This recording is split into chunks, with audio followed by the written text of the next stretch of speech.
40 seconds. Keeps the frost away from me.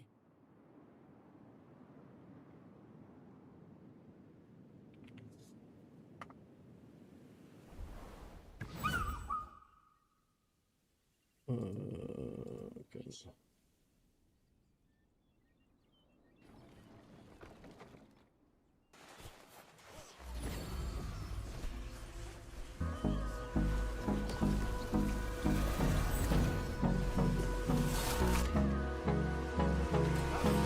Hold me close till I get up.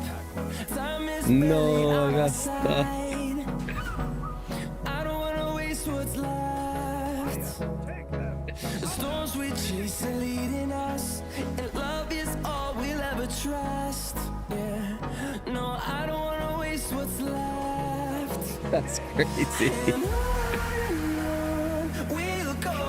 That's a great way to start the stream, watch out. Through the wastelands, through the highways, till my shadow turns to sun rays. And on we'll go. Through the wastelands, through the highways, and on we'll Yaya was good, man. PK was good. Dirtbox was good. Icon Huey was good. Yeah, I'm like setting up my stream and shit. So like when they TP stuff, I wasn't close enough to the gate.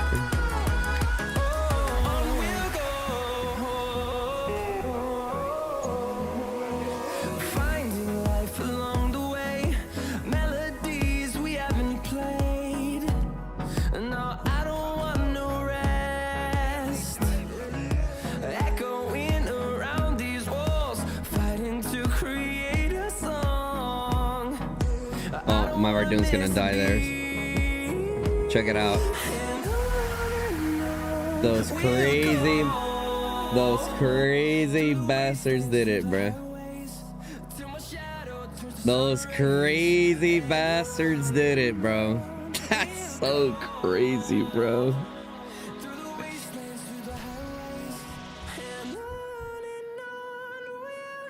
That is wow. Wow, wow, wow, wow, wow.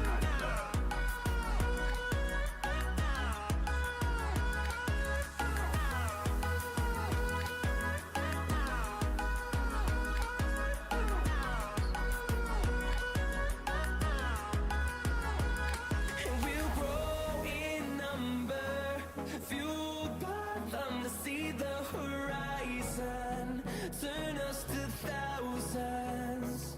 And we'll grow in number, fueled by them to see the horizon, turn us to thousands. Hold on, I gotta change the title of this actually. We'll go.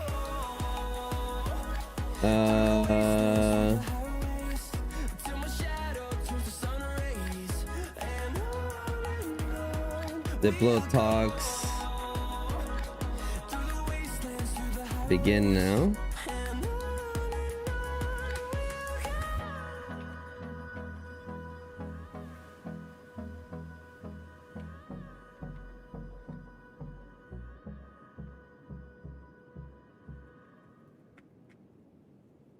Diplo talks again now. What will it be if it gets come back in Call of Dragons history? Like, this is absurd. Wangu, what's good? Defuk, what's good? Streets are empty. The only thing I can see is my own silhouette. I'm getting stronger, step by step. The clock is ticking, but there's no time for me. Bum, bum, bum. Dude, sheesh. They got so many people on. Now they're just destroying. We got reports coming in that a Milk R4 left the server or migrated out already or something like that. Guns loving not having to deal with Diplo. I've never dealt with Diplo even when I was R4. I wouldn't make my suggestions or whatever, but I never really had to deal with it. That's usually Jason solo dolo.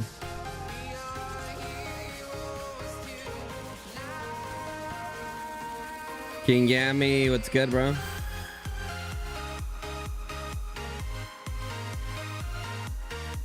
What now, teammate? We're about to find out, bro. Invite to server. Unless Milk makes a comeback. Milk makes a comeback this weekend, imagine. Oh my god, another comeback. Woo.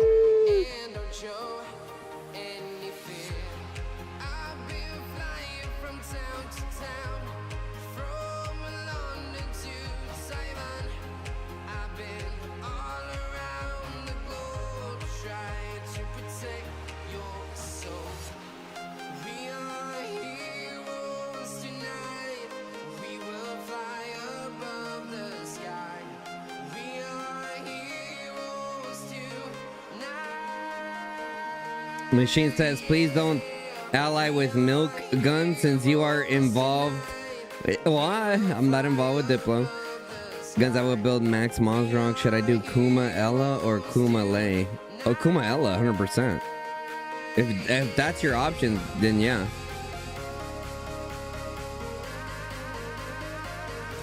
Milk didn't factor in unemployment buff? For real. Please ally Milk. We need Diplo carry.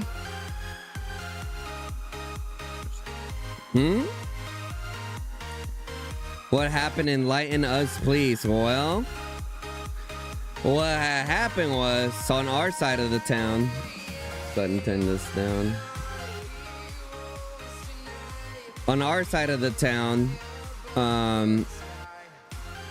we ended up winning this side, right? We ended up winning this side. And then on the other side of the town, Milk was winning, but now YSS won.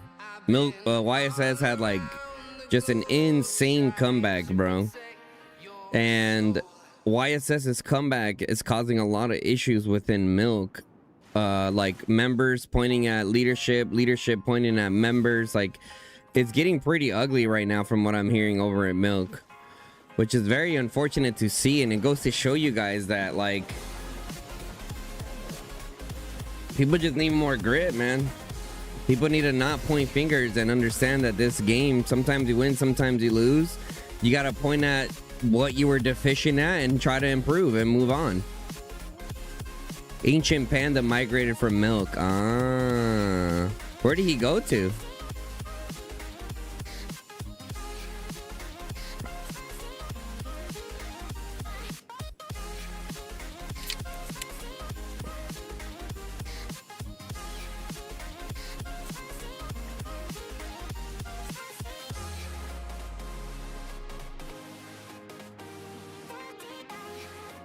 I pinged the wrong link. Oh, did I? What did I ping? My playlist? What the hell did I ping?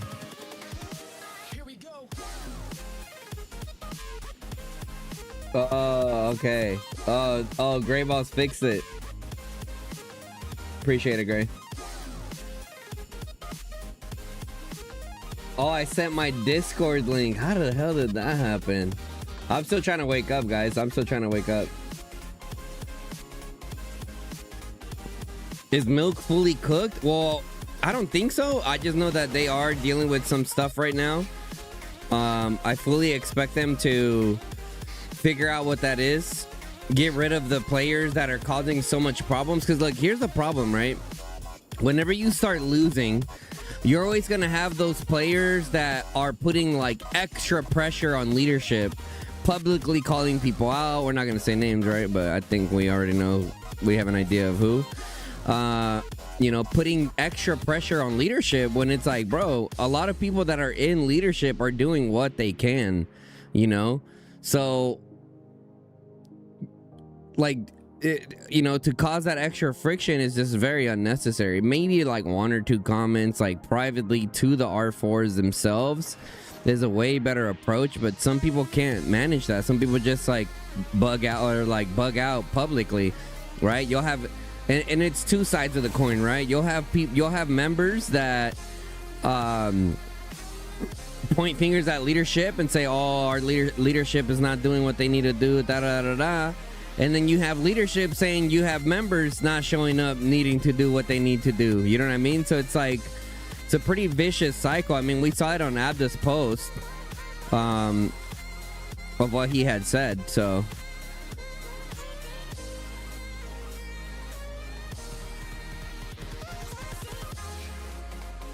is it better to make Ella or Lay for Kuma? Ella, 100%. Ella, 100%.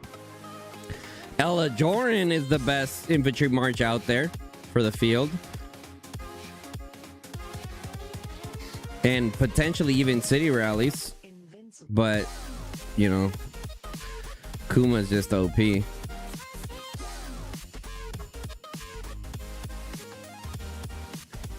Milk this band? No, I don't think so. You guys think milk this band? I don't think so. Kirito's put a lot of work over there. All Kirito, like, look, I always say this. Top kingdoms.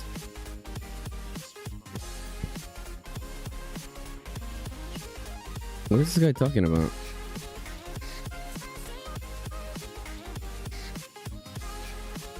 Wait, what are you talking about, Cavs Go?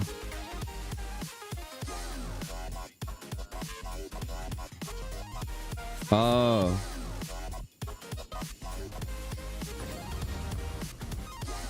Oh, shit.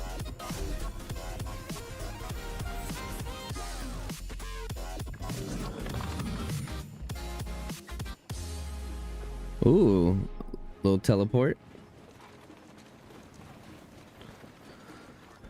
Can you see my Jordan pet? Sure.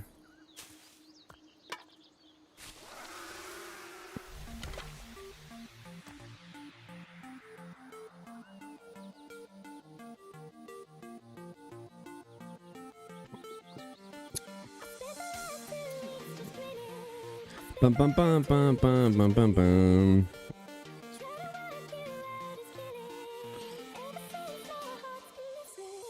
This is my brimstone. Now, if I had to put EOS, like advanced, if I had to put advanced blow off, I'd probably get rid of Tooth and Claw. But I gotta put it in the calculator again to see if like if that's what I want to do or not. You know what I mean? So my sand lizards are still a work in progress, but they're getting there. The three main I would say the three main non-EOS is Tranquility, Great Care, and Divine Blessing. After that, you have Advanced Stone Aura, which would make like your for sure like fourth one to have on there. And then the other ones you can be as creative as you want to be, right? It doesn't really make that big of a difference, to be honest. So what's up, bro? What are you calling me?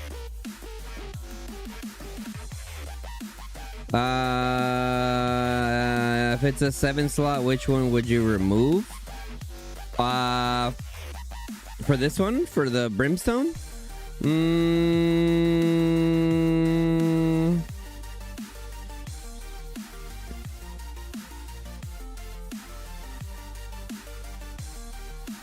If it's a 7 slot, which one would I remove? It would either be Blood Roar or Tooth and Claw. Like if my luck is like really, really low, then I'd probably get rid of my Blood Roar and keep Tooth and Claw. Mm-hmm.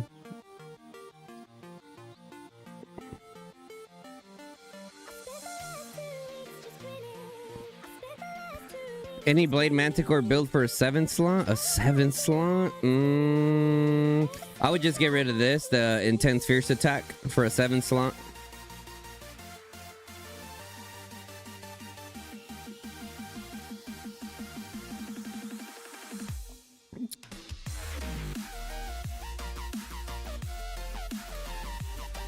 Blood Roar well before Tooth and Claw. Okay. I can agree with that.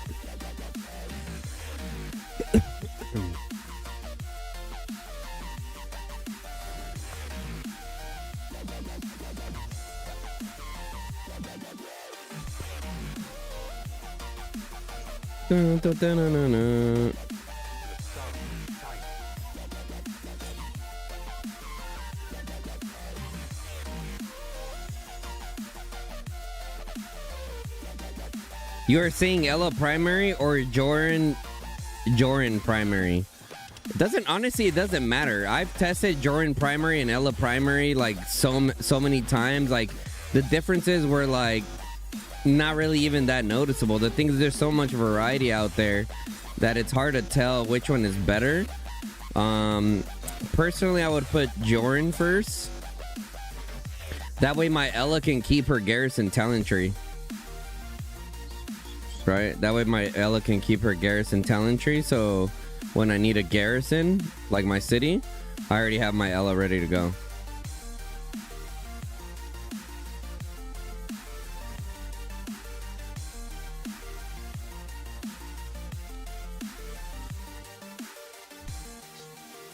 Oh, wow. Okay, get on VC. Fuck it. Literally, my 5 billion alliance has more activity with 100 members. Let's get online. Let's double rally this IS. YSS Bastion. Burn this shit. Log in and get ready.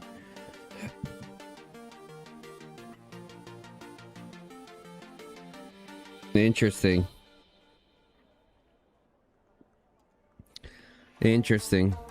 I mean, shit, dude. If milk end up not being a thing after this season, which I doubt, but if milk drop a lot of power, who the hell is gonna step up to YSS, bro?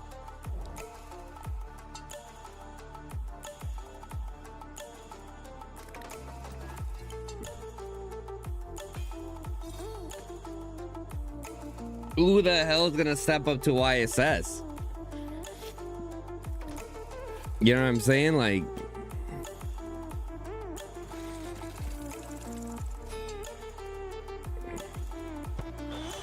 IMFS? Definitely not. Definitely not. I mean, look, we're good, but not good enough to be YSS. Guys, we're only what, 24 billion or 26 billion power? We're only 26 billion power.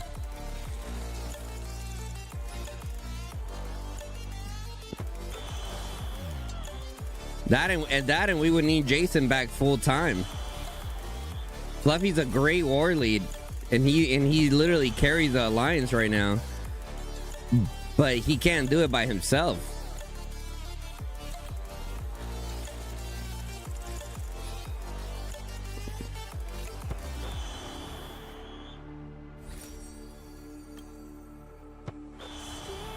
Just waking up and seeing YSS? Yeah, I know, bro. That's why I went live. I'm like, let's go live, let's talk.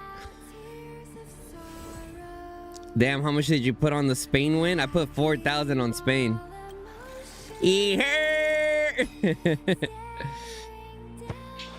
Ooh.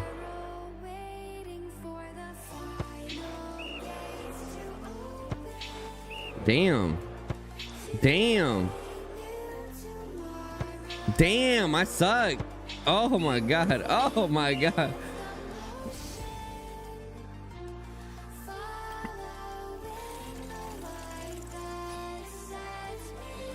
No Zoropan left milk last season in milk.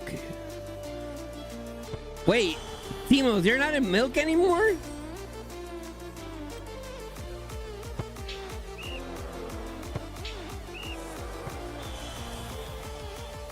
You're not in milk anymore, Timo?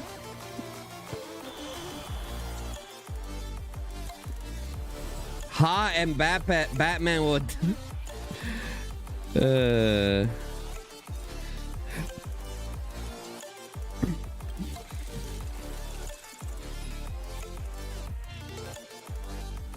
Oh, Zoro and Timo left.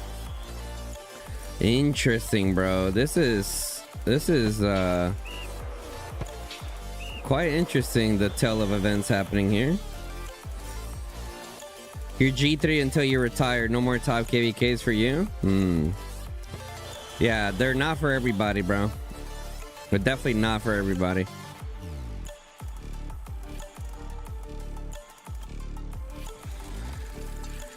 If they're going to win their season, haven't you seen they beat up an 11 billion zone with two zones?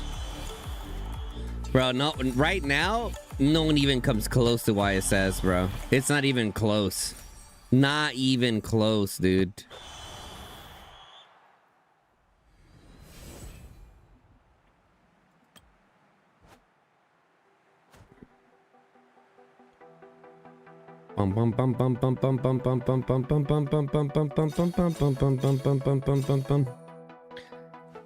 Bro, we might have to ally quitters more than likely.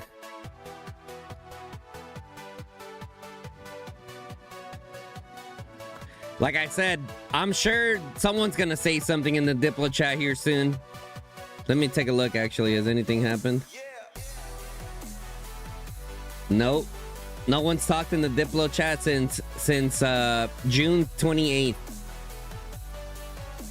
No one's talked in the Diplo chat since June 28th. I mean, how would you guys even Diplo this? How would you guys even Diplo this, chat?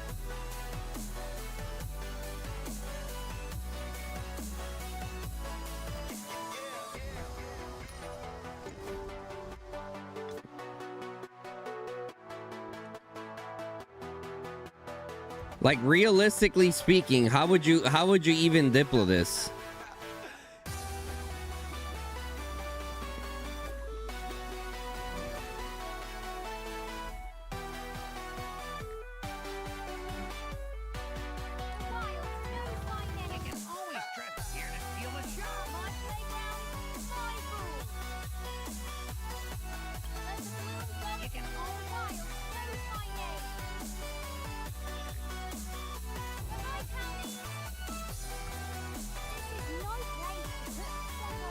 Oh, does the portal work like that, or do you have to? Oh, I think you have to send it out of your city. I think you gotta send it out of your city. 1 second. Okay, let's see. In which KVK plays Echo? What do you mean? Echo's no longer around. They disbanded, brother, a long time ago. After I saw Milk come back against RFF, I never thought they'd have activity issues. Wow, said Warden. Dominican said, what happened to Milk? Just activity issues, bro. Activity issues. Apparently some leadership problems. Graded Iron said Milk is irrelevant now since they basically quit and given up. So IMFS/NTS versus YSS.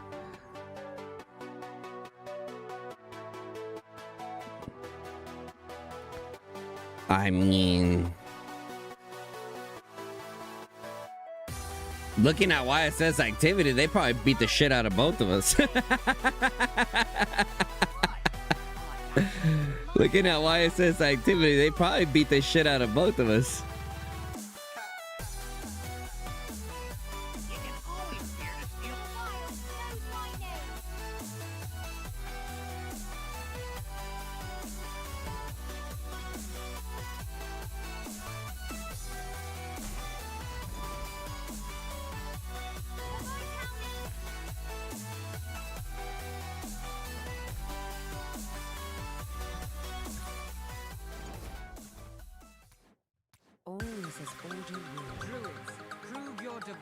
No.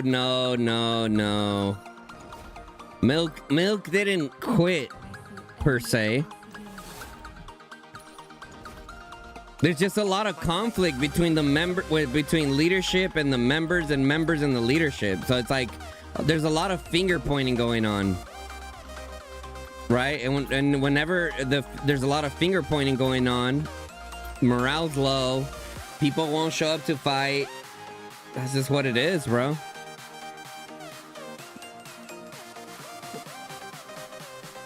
Yeah, they're like fully cooked right now. Look at this.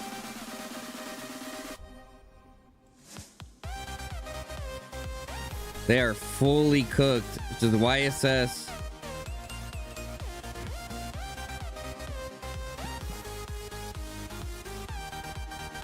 YSS just crawling around, bro. Look at that. It's like onesies and twosies, Milk people. Oh, Burgundy's there.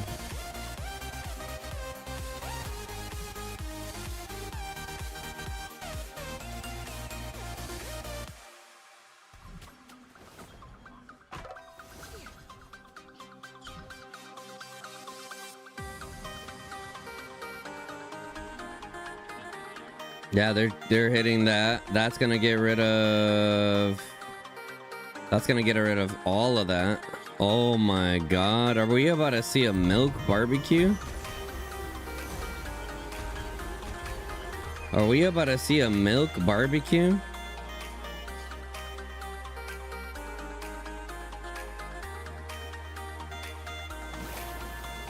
Did they just say no, Dominican? It wasn't that simple. It kind of happened over time. It kind of happened over time, to be honest. I'm definitely gonna try to get somebody to talk to.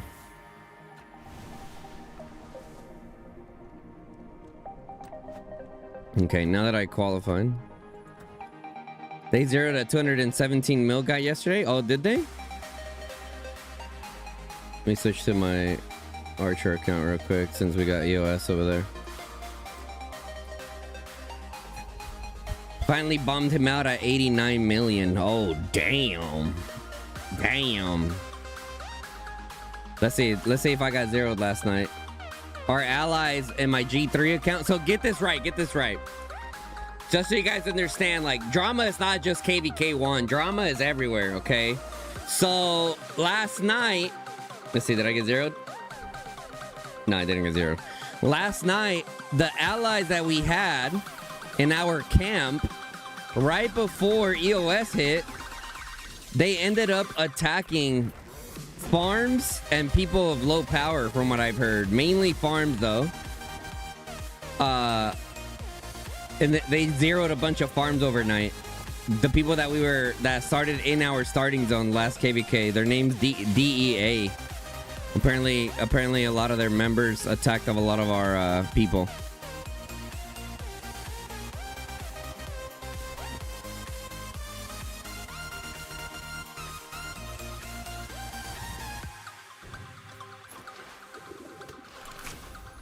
Why it says mistake was not zeroing Darth J. Sheesh. Sheesh.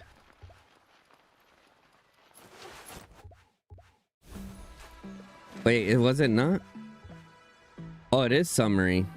Oh.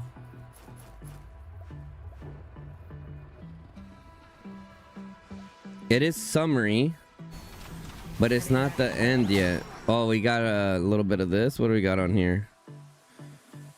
Nothing that I need. Let's see. Iron Tusk. Gilded Crossbow. Gold Crest.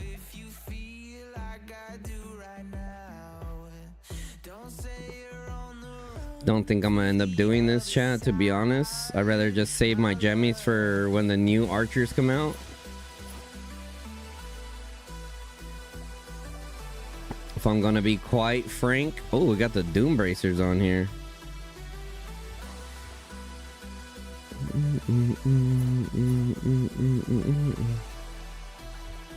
Yeah, I'm definitely not doing this. No point for me to do that.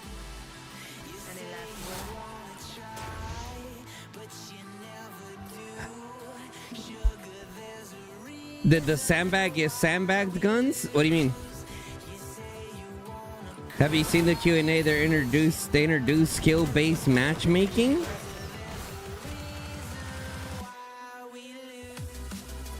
For real?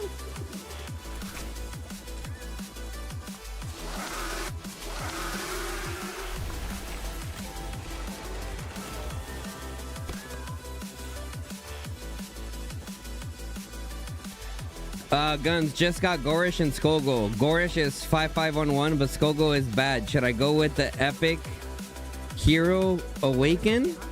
MC Pro, are you a tank main? Are you a tank main? What's your spend level?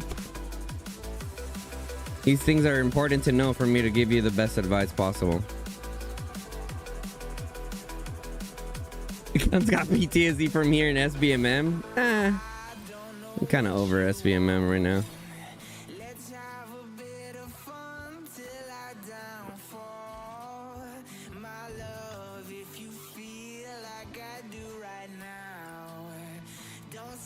Ooh.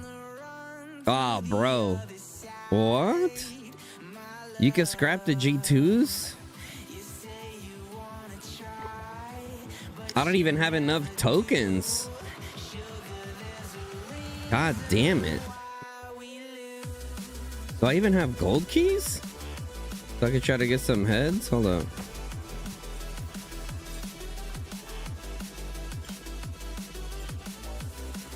Ooh.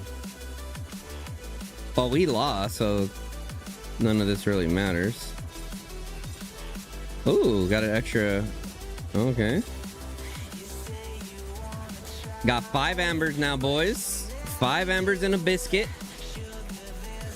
So by the time the archers come, I'll be ready. I can put 7 ambers into them if I need to. Check the Q&A in the system tab on matchmaking questions. Okay.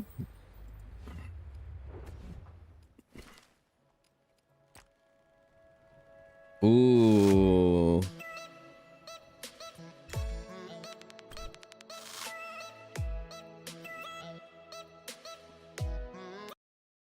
All right, let's pause this. Let's do a little recording.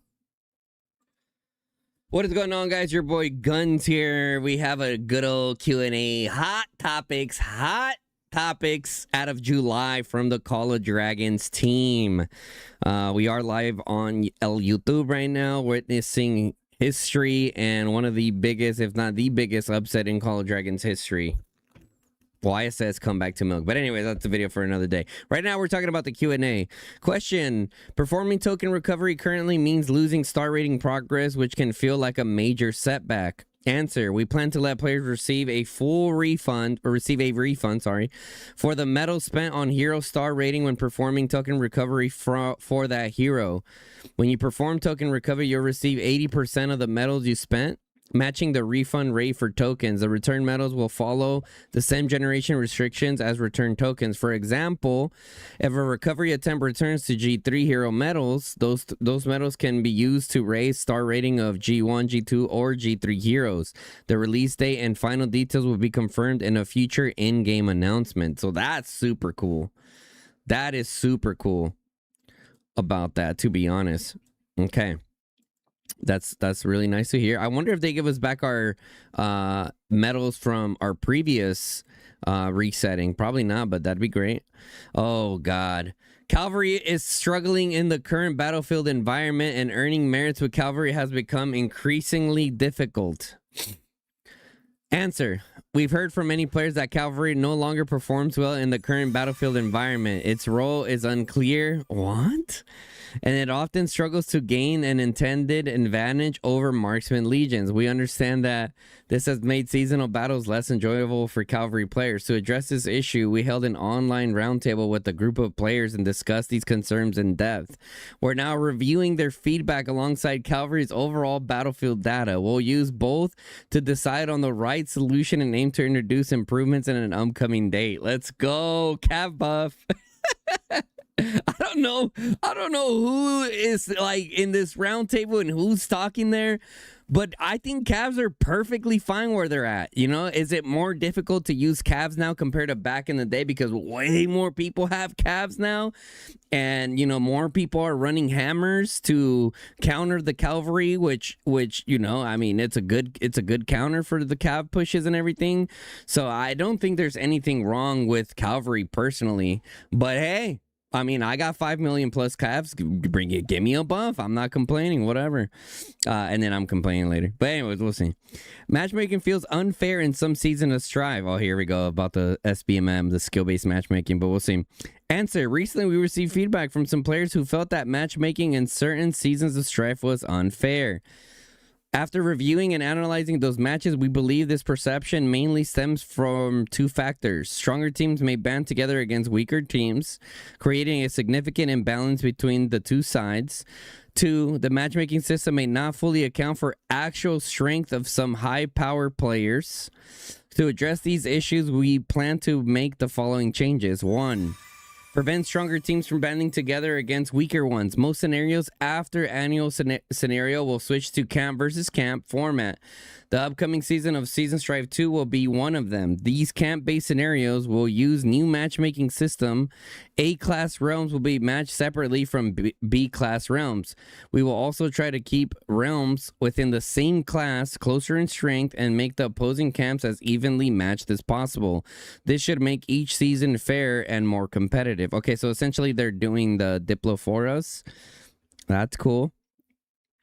We'll see what when there's more. Oh, we'll switch to camp versus camp. Okay, so it's literally there's no Diplo. It's our camp versus your camp. It's like a 1v1 or that's okay. That's interesting. I wonder how they're gonna end up making that decision there. Okay, to better reflect each player's true strength, we will also take battle losses into account. Players who earn merits more efficiently will be rated more highly by the matchmaking system. You see. Okay. Okay. We expect to begin testing this change in version 1.052. See, the thing about that is like battle losses. So when you look at someone's victories and losses, just because someone has way more losses than victories doesn't necessarily mean that they're worse than someone who has a better victory to loss ratio. Now, if both the players are range players and this one has way more efficiency from victories and defeats compared to this guy that has no idea how to micro or read the field, then yeah, this guy's going to be better. But you can have a scenario where you have this guy who's an infantry player / cavalry player who's doing a lot of yeeting, who may not be getting as many victories as the mage player over here, when this player over here would be more effective at the top level. So that could be a little bit tricky, only using like, you know, kind of adding that into the factor. Because I mean, yeah. Okay. We will also update personal migration score formula so that high-powered players receive scores that better reflect the difference in overall strength. Bro, this is probably the biggest thing when it comes to like player imbalance, when it comes to the migration score. I mean, we've talked about this to a great strength where migration score, they should be different. Or I mean, a lot of us say just bring back power cap, right? Straight up power cap should be better in terms of balance, like balancing the matchmaking on that. But I guess improving the if they don't want to get to the migration score at all, yeah, making it better, because it's like, you know, a Kraken is usually like 25 points, I think is the max, compared to me at 23. Don't get me wrong, I have a lot of confidence in myself. I think I'm an amazing player, but 23 points compared to 25 points to a Kraken, yeah, there needs to be a bigger gap there. I mean, for you guys in the chat right now, what migration score should a Kraken have, right? Those players that are wasting billions and billions and billions of mana a season, like, what migration score should they have? 30? 35? I don't know. Let me see in the YouTube chat what you guys think for that. Okay, as we move on here. Some players are letting rallies attack their own city so they can farm merits with very few losses. This makes alliance management difficult, increases the loss suffered by defending side, could help discourage this behavior. What? Some players are letting rallies attack their own city so they can farm. What the hell? We're aware of this problem. The current system was meant to stop players from suffering such heavy losses after their city was breached that gave up the season entirely. However, some players are now taking advantage of that protection by letting rallies attack their cities and farming merits at very little cost. This hurts the overall battle experience for everyone. Therefore, in the future, we plan to test changes that make it more costly to let a city be attacked by a rally. Okay, and how? We don't want to solve this by simply increasing unit deaths. Okay, that's good. Instead, we're considering a temporary debuff that activates when a city's durability reaches 0. Legions inside the city would become weaker for a period of time, preventing them from rejoining battlefield immediately. If this change works well, we consider adding it to... Okay, interesting. Not sure how that would work, to be honest. Or like what this all is even talking about. Yeah, what is, I don't even know what that's talking about. Mana villages are hard to manage, members. Oh my god, we're still having this conversation, bro.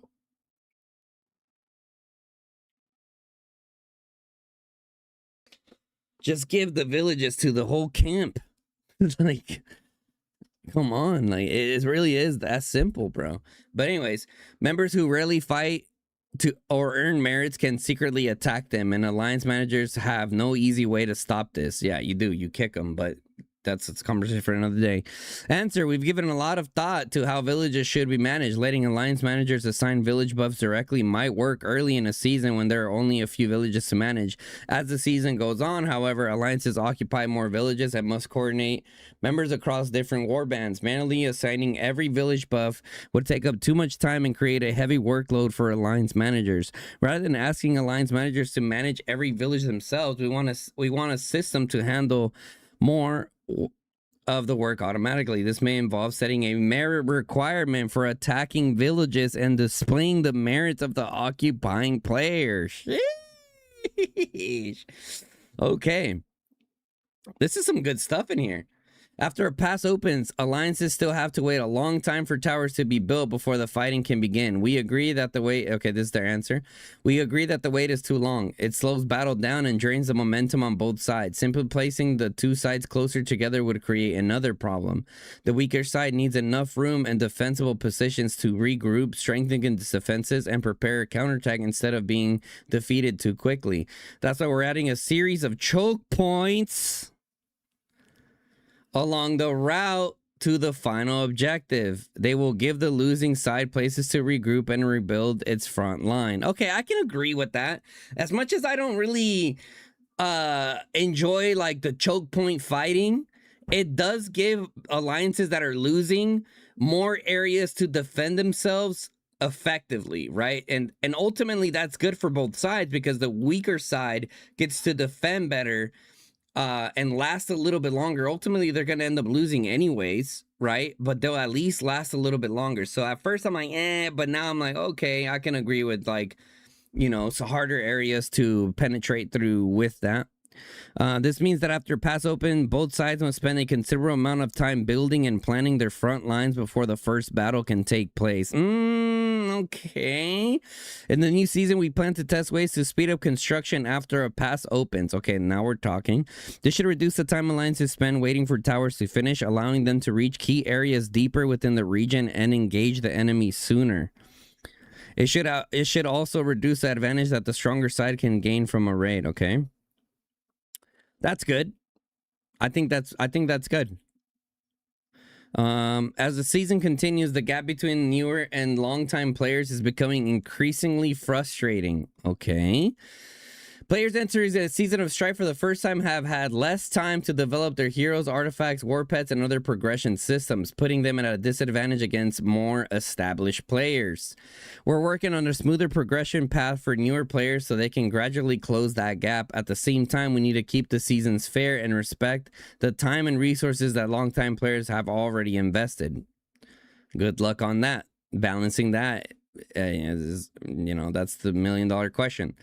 Question: players would like more distinctive rare cosmetics that better showcase their individuality. Answer: we've seen the demand for rare cosmetics that allow players to express their individuality. We're currently creating a limited time city themes for 5 cumulative purchase tiers. Players who reach a tier will receive the city theme for that tier. The city theme will be released gradually across several future updates. The release dates and unlock requirements will be announced in game. Okay. Listen, so for those of you guys that don't know, Rise of Kingdoms is the other game that that they have that the company has, and there is city themes for people who have spent 500,000, and I think there's city themes for people that have paid $1 million. And something about like the cities give like AoE buffs to like 10 cities around them. I don't know. I'd have to go back and fact check that, but that's what I've been hearing. So I mean, this is interesting. I mean, look, if someone's paid $500,000, $1 million, go ahead, bro. Give them their buffs and their flowers. I personally, for me, I haven't spent nowhere near anything to $500,000, but if people have done that, I personally don't have a problem with them having an extra buff. I mean, They earned it. They technically earned it. I mean, that's an insane amount of money. But anyways, after sending a city garrison formation into PvP battle, you have to manually re-equip the hero's artifacts and war pets when it returns. This is easy to forget and can leave the city vulnerable to heavy losses. Yeah. We've received this feedback and understand that this issue creates unnecessary frustration and adds extra work when managing battles and legions. We'll work to improve this as soon as possible, making city garrison information easier. Okay.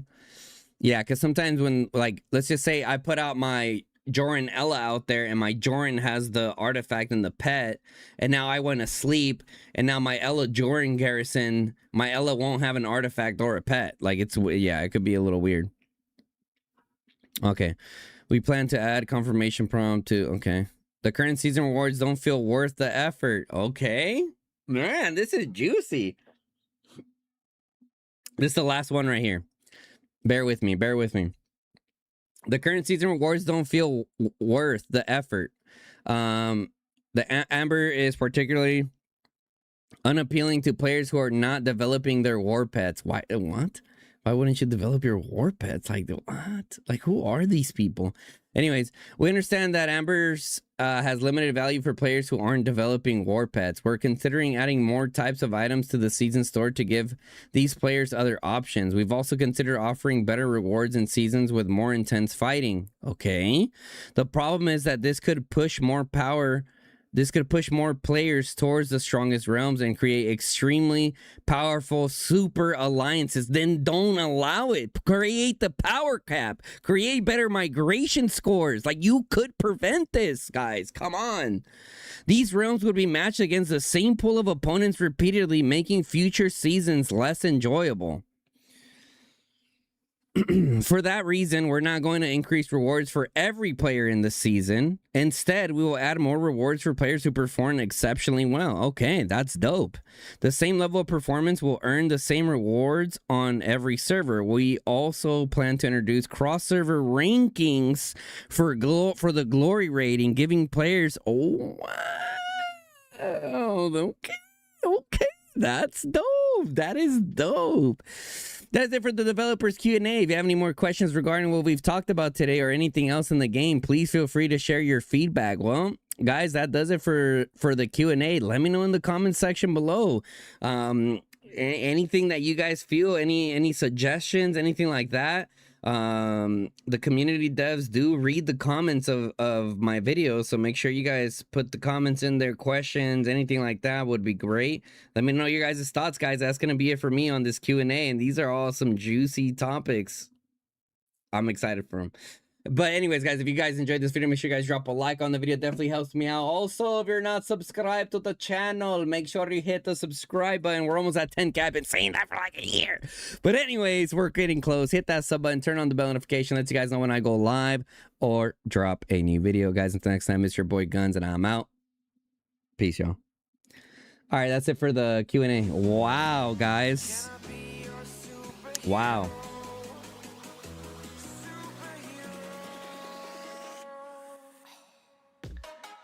That is interesting. When are they gonna give us armors like rock? Stop it, bro. Stop it. Stop it. Mods, get them out. Get them out, mods. I'm kidding, mods. Chill, chill, chill.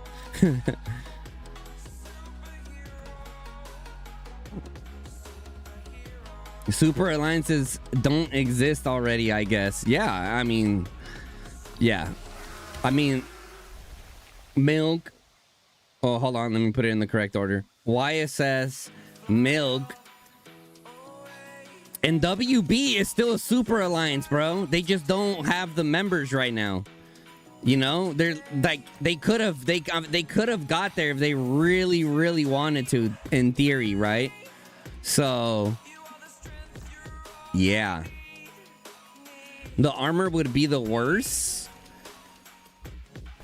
Yeah, I mean, right now, you know, it kind of is what it is. Ooh. 8 Soluna tokens. I was starting to work on Soluna on my Archer account, but yeah. I mean, damn, guys, that was a lot of stuff. Merit Glow. Yeah, it looks like the Merit Global ranks is going to be crazy, bro. That's definitely gonna, I think that's great. I think that's great for competition. That's gonna allow people to see more of like what's going on in the game. Dude, I want to do my gold keys, but here soon we're gonna be able to add G3s to this pool here. So right now it's G1 and G2, right? But eventually we're gonna be able to add the G3. Okay, G3 is gonna get added to this pool, and it's gonna be perfect because I need to get my mag awakened, right? And then I can use all those gold keys to help get my mag there.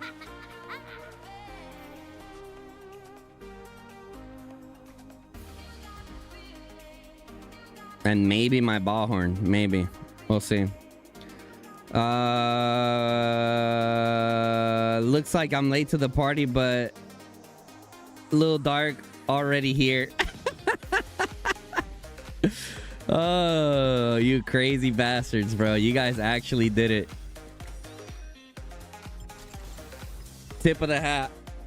Tip of the hat. That's crazy, bro.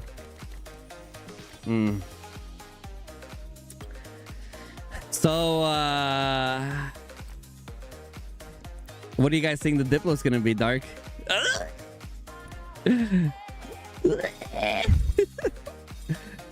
Argentina versus Inglaterra today!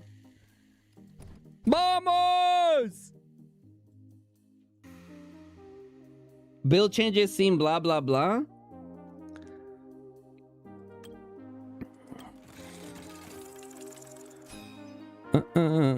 I mean,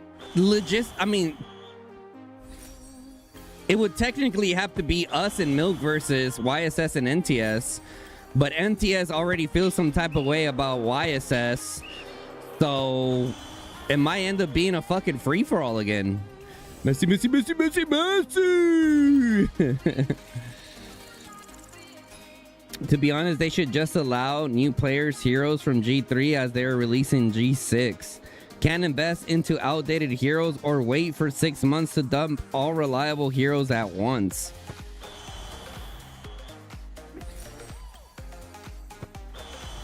Yeah, but then they would technically miss out on people investing into the heroes, you know, like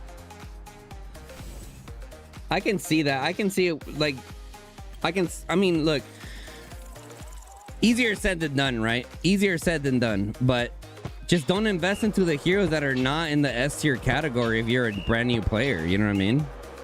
That's my suggestion.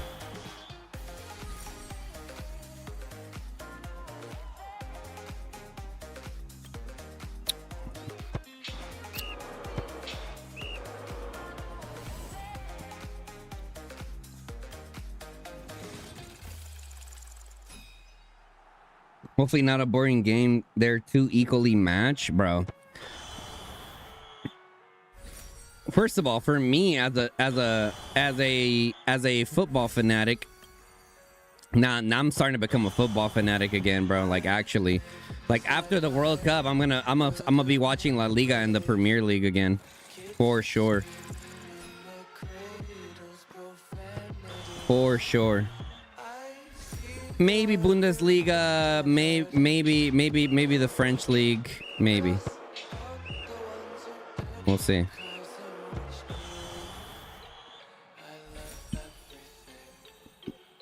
Even if it was winners, loser, whoever ends up with Milk loses? Why you're being so dramatic, Machine? What the hell? You're literally putting on your lipstick as I speak right now. Like, what are you talking about? You really think Milk is that weak, huh? That's crazy. So end players are seen as low skill, so get lower matchmaking scores. Critics, that's what I was saying. Like, my feedback on that, which no one ever asked for my fucking feedback, but anyways,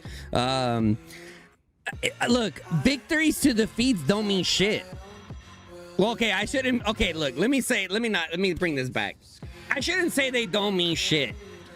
They definitely mean something. right? If you have way more victories than defeats, then A, you're obviously a range player. Okay. 2, you probably don't really use your infantry that much, right? That's really what it comes down to. Like, I mean, look at this account. I almost never use my infantry in the field.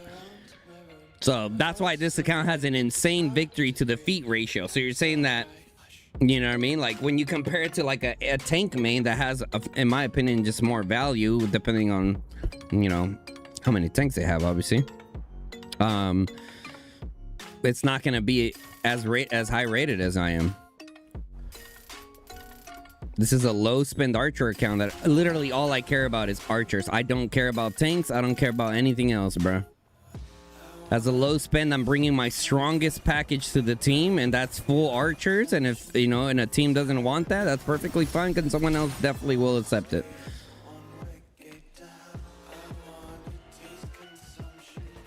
Dude, I don't have it. Do I just get rid of Ballhorn, chat? Do I just get rid of Ballhorn? I mean, when the fuck am I ever going to use Ballhorn on my archer account? Probably never, because Frhagar Saluna is better.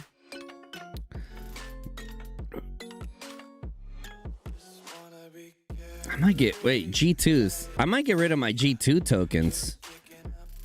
I might get rid of my G2 tokens. Can I put G2 only? No. Let's see. Let's see. Do I have anyone in the G2 that I want to work on? Ballhorn, don't want to work on him. Moo's already maxed. Don't care about mages on my archer account. Don't care about Ferrando. Don't care about Theodore. Don't care about Skogul. Nope, nope, nope. Nika, nope. Kanara, nope. Garwood, nope.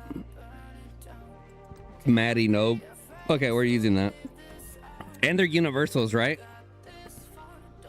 This, oh, they're G5 tokens. No, I don't even need G5 tokens. Okay, we're chilling. We're chilling.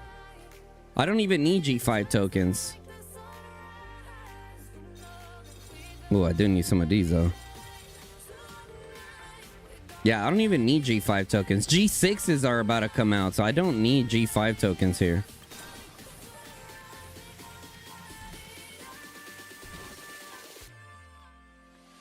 Bump, bump, bump, bump, bump, bump, bump, bump, bump, bump, bump, bump, bump, bump, bump. Use them on Saluna? Nah. I don't really care about Saluna on this account either.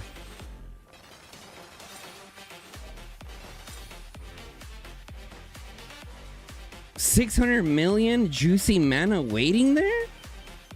600 million?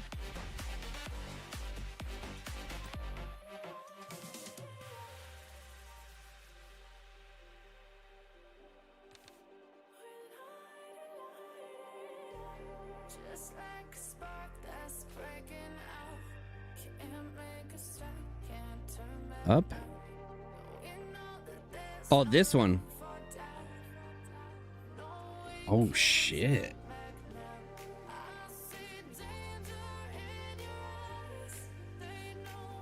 Is that really 600? No.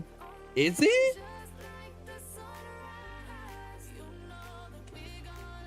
Ooh, actually. Is it really? 600,000 times 1,000.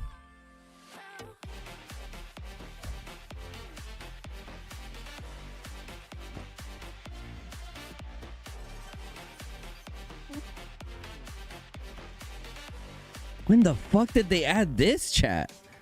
When did they add this?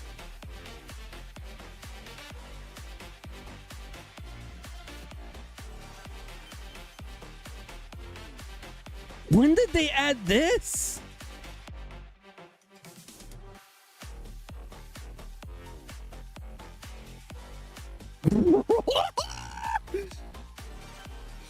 Brother, what?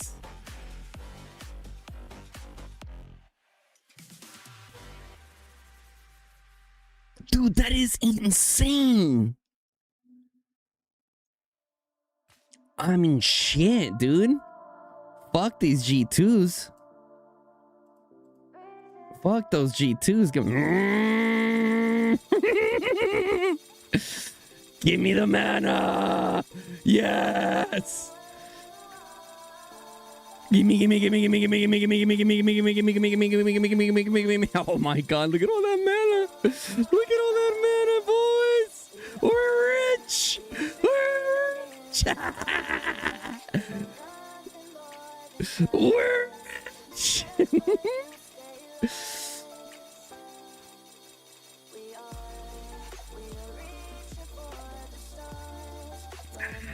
Yummy.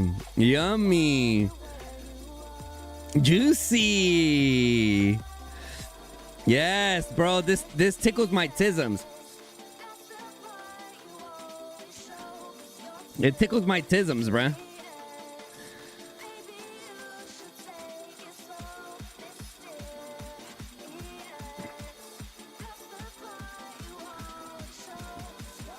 This is dope. Bro, this is massive. That's a lot of coins, though. That is a sheesh ton of coins. You know, you could just do max. That's how I imagine you look saying that.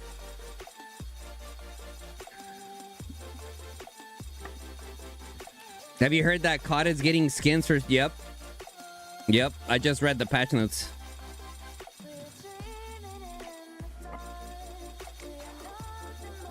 I'm at 300 million mana now. Just now with that.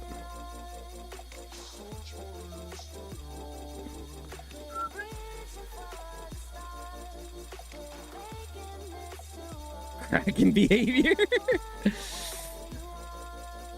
Bro, this is on my low spend Archer account.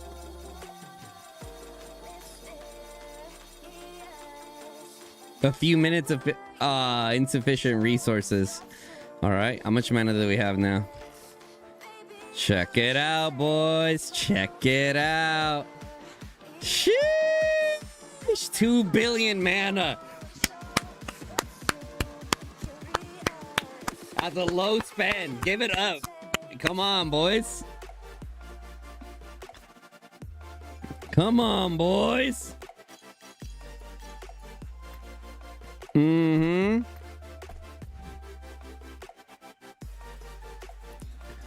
All right, we gotta go do rock. I'll be right back to this.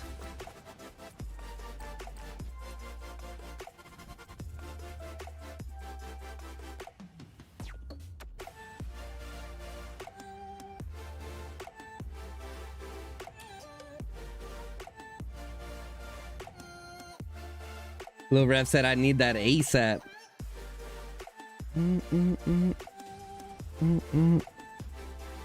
For your power push. I mean, I'm expected to push in about 3 months, and I need like 1.4 billion mana, I think. Oh,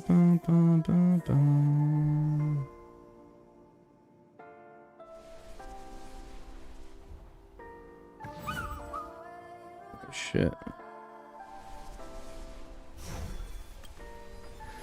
You guys didn't activate the portal.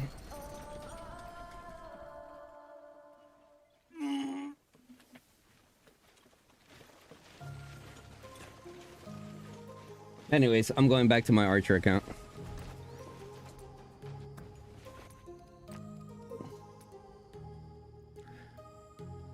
You guys have plenty of people there anyways.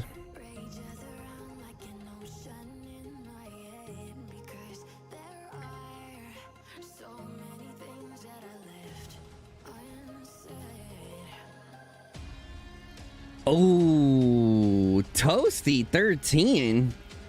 Who's that?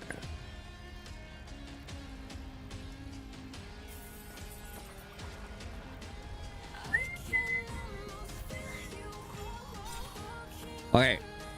Dude, no, I gotta open this. Ooh, yummy, yummy, yummy, yummy, yummy, yummy, yummy. Yummy, yummy, yummy, yummy, yummy, yummy, yummy, yummy, yummy, yummy, yummy, yummy, yummy, yummy, yummy, yummy. Ooh. Damn. Ballhorn, you're gone too. See you later.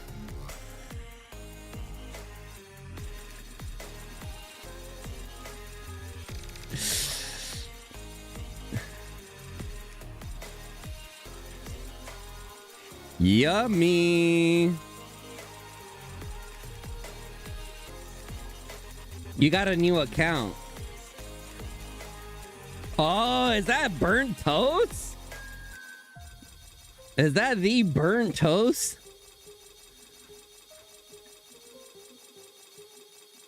I'm click maxing right now. You have 5 million T4 to upgrade?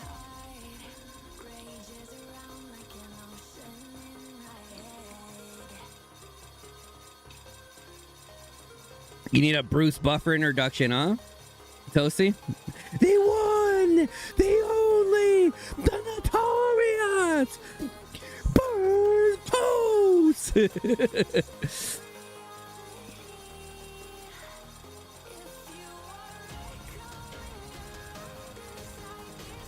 Play slots and you'll like the team sounds too. Yeah, let's not do that.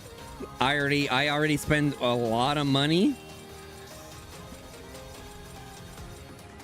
Bang. Bang. Bang.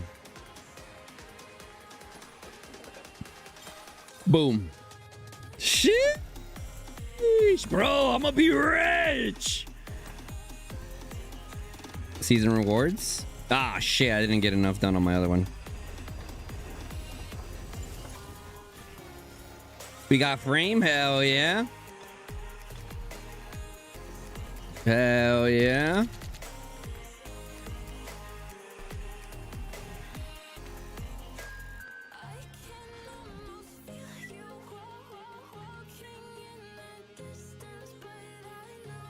Yeah, that 600 mil is crazy, bro. And like I said, I could do the Conquer Artifact Compendium, but like I don't care. Like, sure, could I use a better gold crest that I never used? Sure. Could I use an iron tusk that I never use? Sure. The main thing right now, as a low spend account, I'm focused on S tier only, okay? And that's usually the newer heroes. So right now my Roaring Rager is exemplar and finished, so I have no rush to waste my gems for something that's gonna be outdated. Does that make sense? So I've been saving since I maxed my Roaring Rager, I've been saving my Forge Artifact keys forever now. I think, what, 8 months? 7 months? 7 months of Titan's Legacy, the purchase playback that you get seasonally, just by doing your dailies, and I think that's mainly in like little events that some of them that give them. So even like I said, even on my low spend account, I have 300 Forge Artifact keys. So, you know, we're ready for this G6 archers to come. As far as our tokens, we don't have that many tokens, but you know, we have something to work with. Right, we have 232 universal tokens, so that's yummy.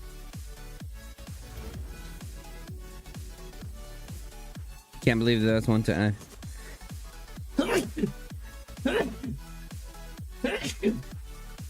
yeah, but excuse me, the chokes are for more of a defensive thing, bro.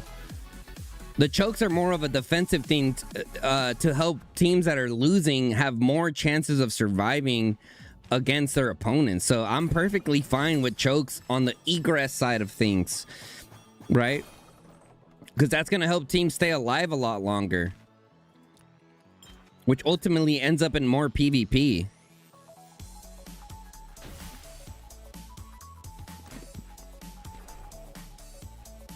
Defense is... You've been, listen, Nipper, you don't understand because you were part of NX, or you are still in NXW, right? So you don't understand what it's like to lose all the time. So say that to someone who hasn't won a single season that defenses are OP. Like your problem is that you don't think about everything or everyone. You're only thinking about your own experience, bro. You got to broaden the way the game is.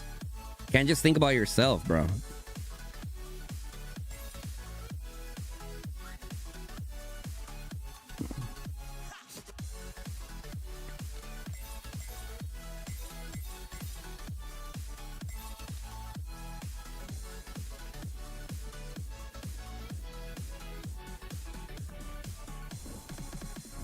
With Choke's defense is crazy OP, especially with how many shells and bastions. Yeah, well, I'm okay with people having stronger defenses if they're already losing, right? Because if there's not areas that they could defend that are OP, then there's just not going to be any fighting at all, and having no fighting at all is boring. I'd rather bitch about a choke point being too OP than having no fights at all.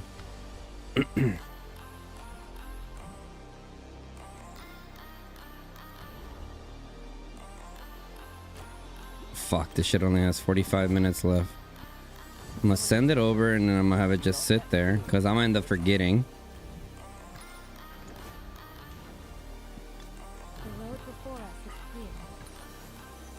When are you going to CIB? I'm at the same KBK with them now.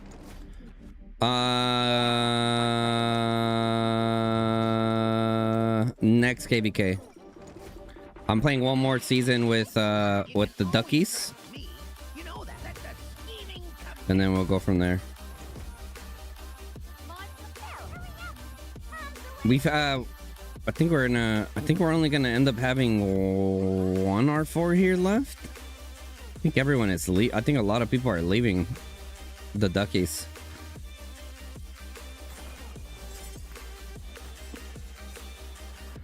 Hey, look, hey, do you guys think Hunt sticks around after this season, or do you think that WB defeat crushed them? What do you guys think about that?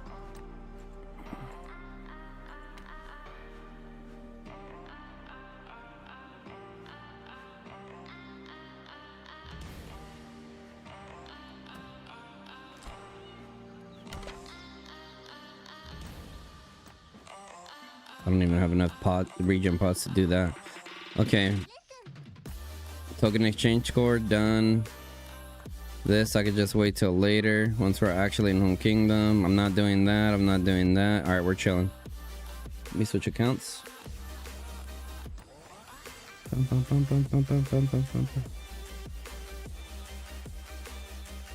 Defense is really kind of OP if the defenders have good quality. Remember NTS last season against WB on Hydra fights? Yeah, of course. Of course, but that's at the Hydra. This is talking about more of like the egress route, like the beginning route up to like the friction point.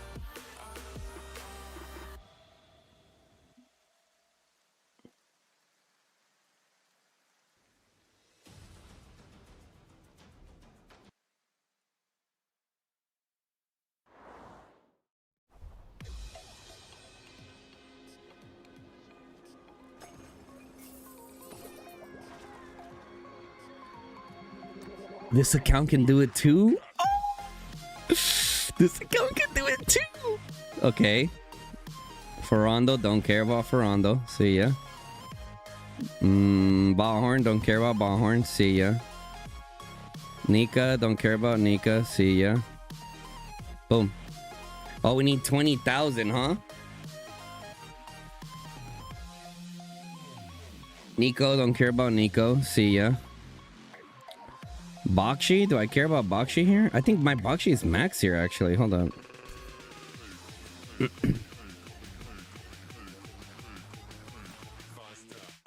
Shit, my Bakshi is not max. And Emmer's Bakshi is literally my only cav march on this account, so... Can't really get rid of that one. Alright, we'll just click it for now. Yummy! While we just talk.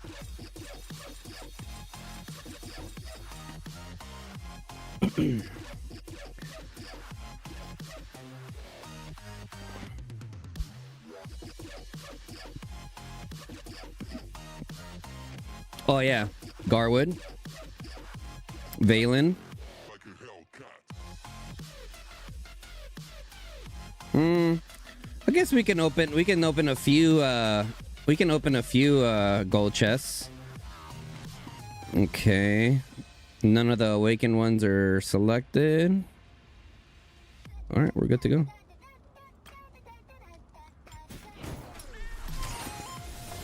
We'll do like 300.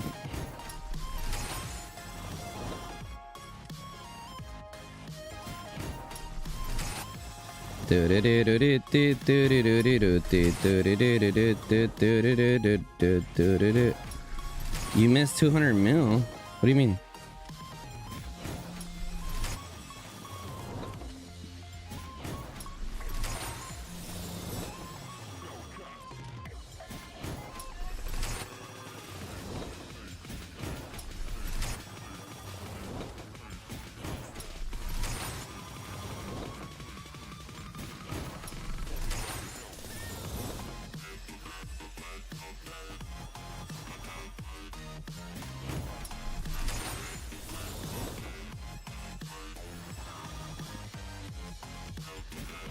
Bandov, is Calm going to G2 or no? Mother? Okay, Mom. Okay.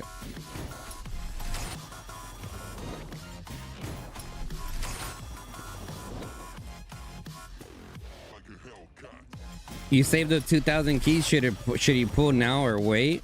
It depends. Do you have any G3s in your chest that you need or no? If you don't have any, so when the archers come out, they're gonna bring back the recovery, right? So you're gonna be able to, they'll probably add the G3s also to the gold chest. So if you don't have any G3s that you're working on, then yeah, you could use some gold keys to get some tokens for the end of the season.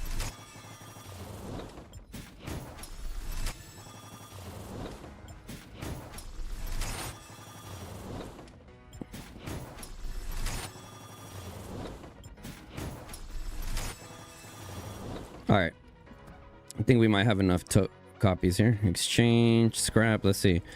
Maddie, yep, gone. Emrys, wait. Oh, my Emrys is not. It's not awakened. I'm pretty sure. Nika, gone. Ferrando, gone. Lee, gone.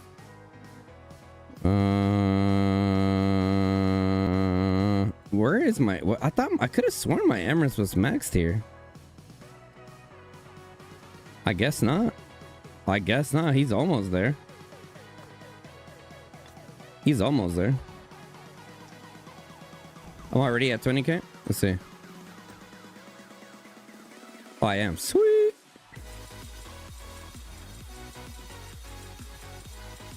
Have you seen Hooks' video talking about the downfall of imps because of the mage heroes and arty skills?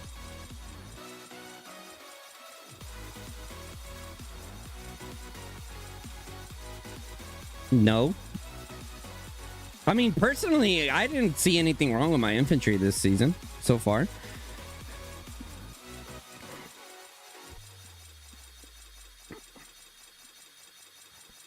Even against NTS, I was getting like 25, 30k plus reports.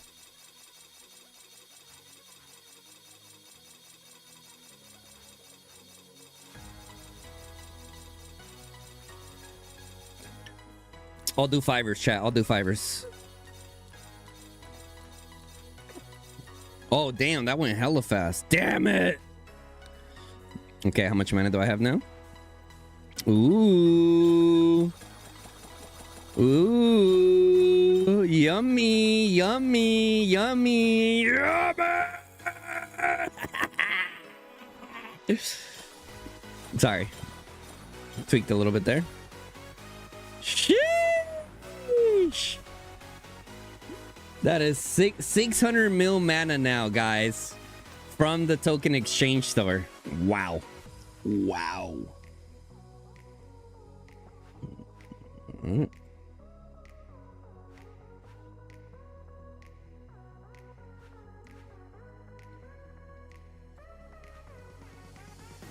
Not yet. 2 servers with 20 billion power just moved up to G4.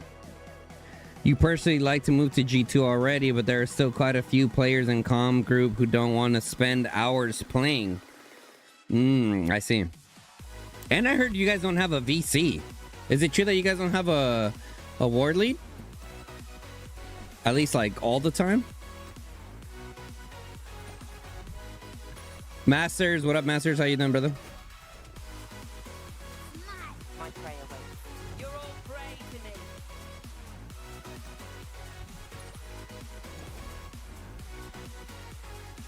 My playground, back to the wild. Bum bum bum bum. Bum bum bum bum bum bum bum bum bum bum. Yep, and then so now it's pretty much gonna be everything saved up for mana. To be honest, that 600 million mana, like that is a lot, brother. Don't get me wrong though, it does take, how many tokens did it take? Like 200 like is it 200 tokens? I think it's 200 tokens, right? Or 200 heads to exchange. Because if you scrap one, sorry. Yeah. Okay, so 200, yeah, 200 times 100 is 20,000, right? So you need 200 tokens total. That's a decent amount every season, bro. Not that many people are gonna be able to do that every season.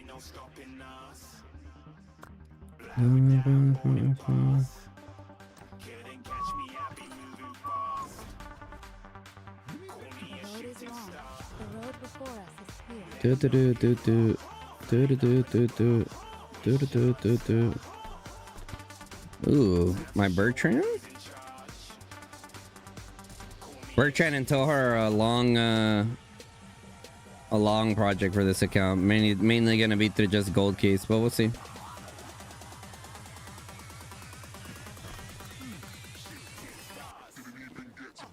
We do, but usually only a few people hang out on voice chat. Okay. Happy 50th, Doc? Happy 50th? Who turned 50?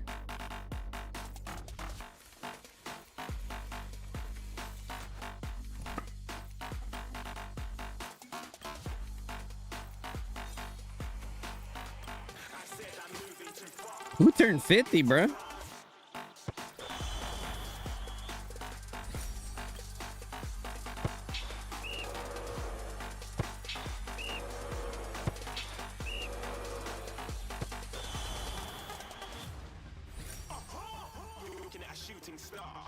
RSS here will go to the next level with this free mana. Yeah, definitely. That's a lot of mana, bro.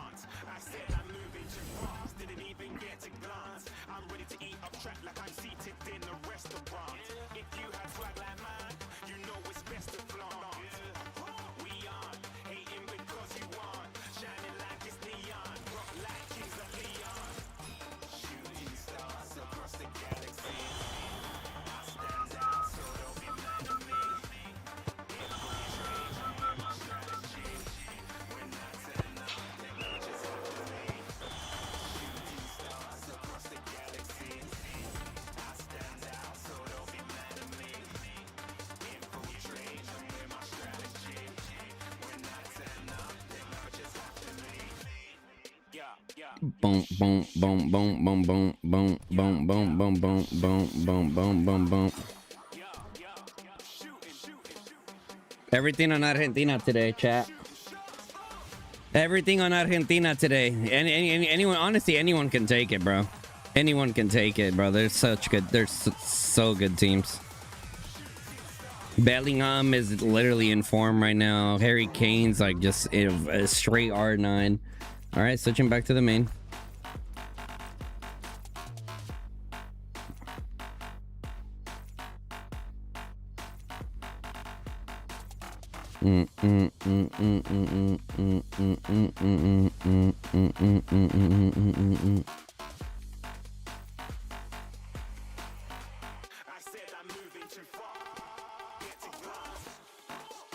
But yeah, damn. When my man said 600 mil mana, I was like, yeah, sure, buddy. But fucking hell, he was 100% right.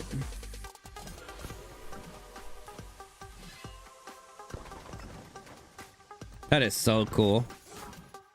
See, that's what I'm saying. Like, little things like that. I mean, that's a big thing, bro. That is a big thing right there. Like, that's the kind of shit that the community needs, bro. The community needs to feel loved. We need a little We need a little TLC, a little tender love and care. You know what I mean? That's why I've said this before. Like, I feel like anytime they introduce anytime they introduce a big pay to win like project, they need to also do something for the low spends as well. Low spends free to play players that mainly helps them out, you know. But it honestly helps everyone out, but even more so those players.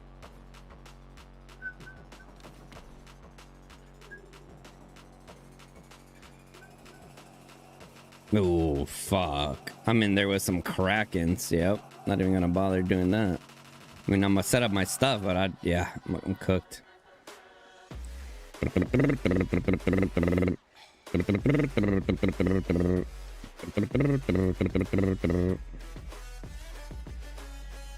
I think I have the Cosmic Rock. Do I not have the Cosmic Rock one?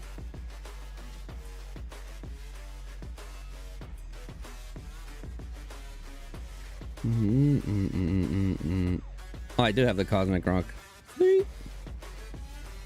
Which one don't I have, behemoth wise? I think I have all the behemoth ones. Yeah. Oh, I don't have this one right here. The Charbides Hunter.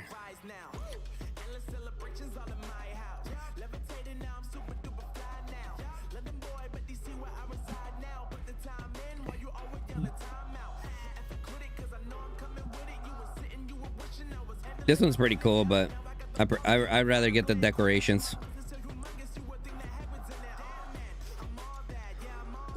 This would be unfair season for us. We didn't get this mana, but your opponent does. What? What?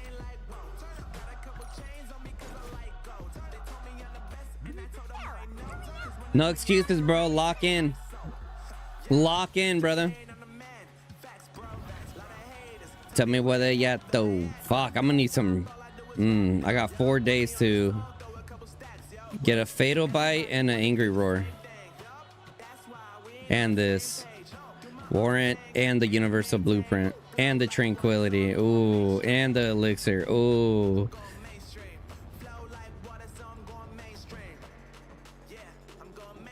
Just buy it?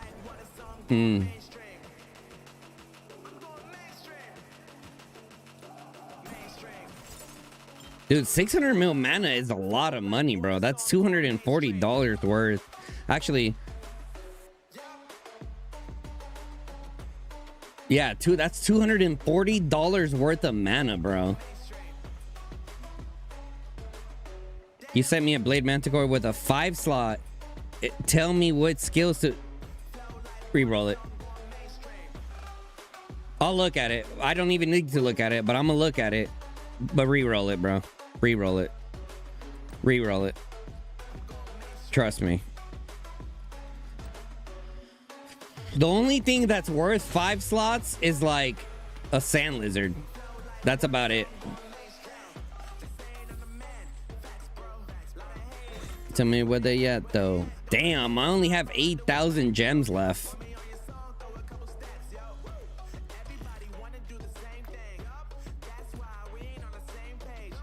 Oh, nice. We're almost at 1,500 days of speed ups. We're getting there. 1,600 days of speed ups of raw T5s is 20 million power. My aim is 30 million. My aim is 30 million power.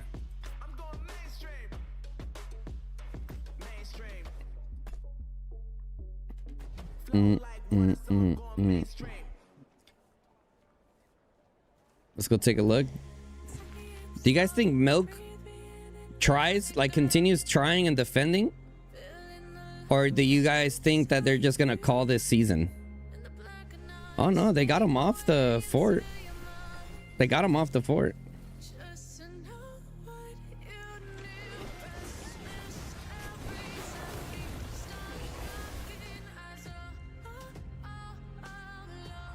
Damn, that's so...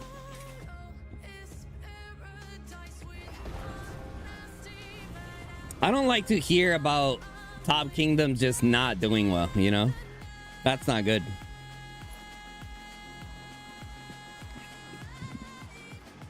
Look at last though.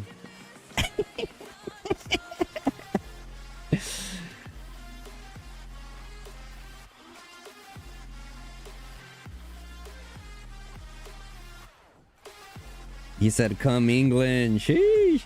If you have 2x on pet coins, then $100 is 500 mil mana. Yeah, but I mean, not at least at the top level, not that many people have that. I just remember like $120 is what I need to spend to get my 300 mil mana. So that times 2 gets me my 600 mil.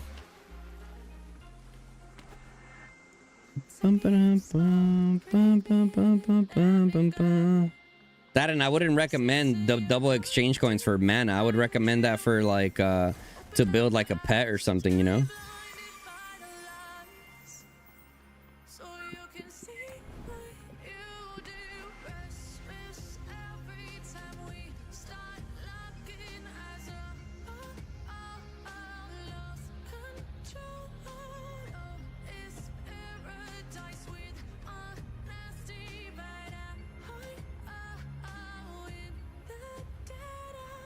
Boom, boom, boom, boom.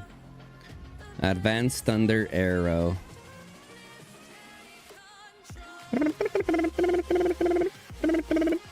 How many of you guys in the chat are playing Pal World right now, chat? How many of you guys are playing Pal World? Show of hands, show of hands. Also, guys, don't forget to drop a like on the stream. Don't forget to drop a like on the stream. See, is anyone else having some fights? That invasion is done, so we're gonna go ahead and delete that. SEO versus Cap. I believe Illuminati smacked them. Oh. They were trying to attack the Illuminati Citadel. Man the walls, man the walls. Oh, Jelly Monster, I remember him. He was in TFS in the past. Okay. So Illuminati has SCL pushback. All the way back, actually. Shout out Capping Gang. What do we got down here? Ooh, looks like it was a steamroll down here. Oh, this is the WB versus Hunt. Sheesh. Sheesh.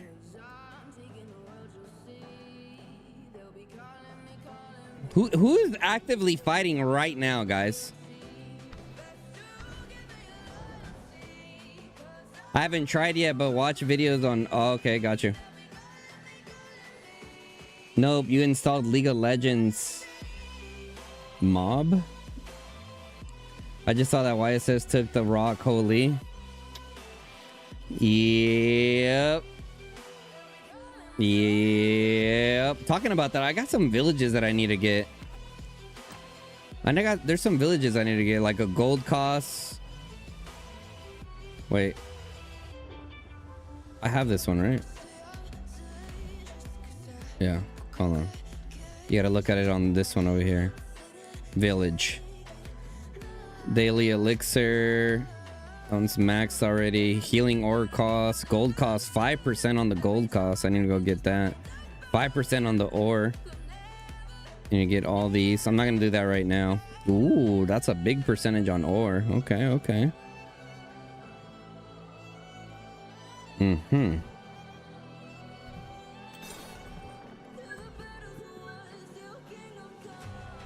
Barbs, what up, Barbs? How you doing? It's not Cap Gang, it's Tiny Gang? Nah, it's Cap. It's Cap Gang, bro. Respectfully, of course, respectfully. Has your Diplo been sorted out yet? Let's see, let's go take a look. Let's go take a look at the Diplo chat. No one said anything so far.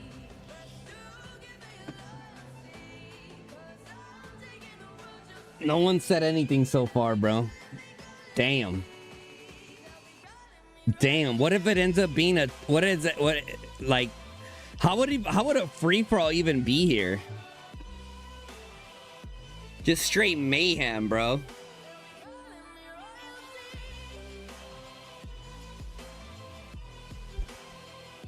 Just straight mayhem is what it's gonna be.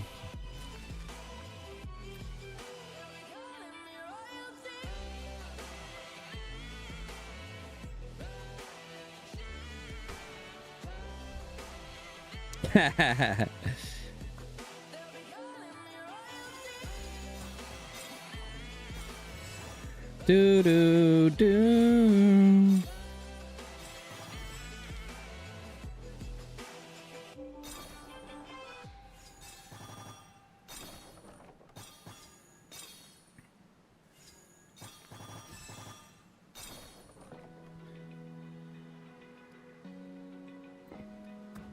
I think I'm close, bro. I'm really close to getting my first level 9. Oh.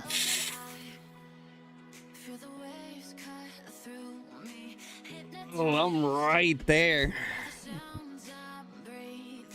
I'm right there to get my first level 9, bro.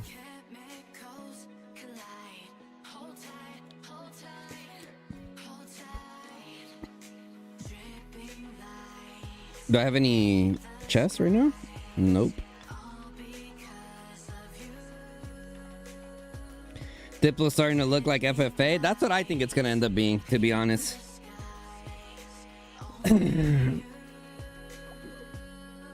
Alpano says, hey buddy, do you think it's possible to get a skin with 1K accelerator on relatively lower population server? I think it's possible. I think it's 1,000 days. That's like, depending if you're upgrading. If it's fresh C5, that's... Hold on, brain fart. Yeah, that's like 12 million power of fresh C5. Yeah, depending on what on the greatest heights, like the previous greatest heights pushes in your KVK, that's gonna determine if you're gonna get close or not.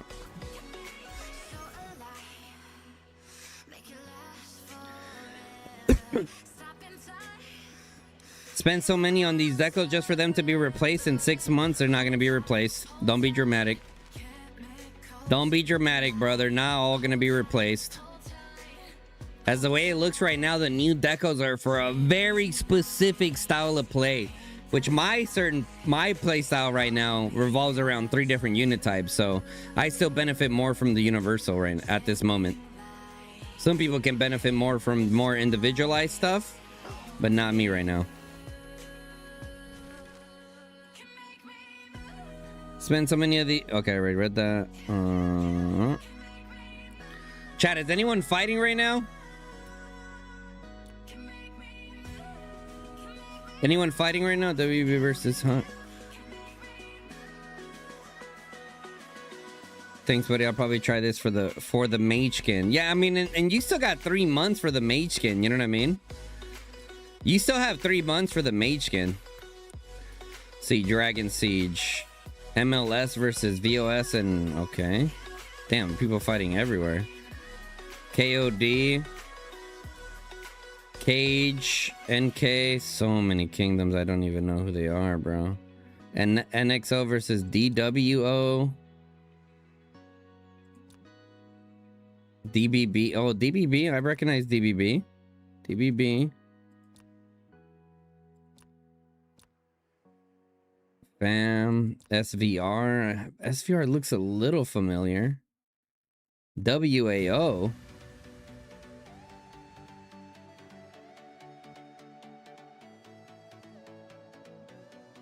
Do you just wait for the events for your decos? Yes, 100%. If you don't wait for the events and like the weeklies and the monthlies, you end up spending double. Oh, here's the...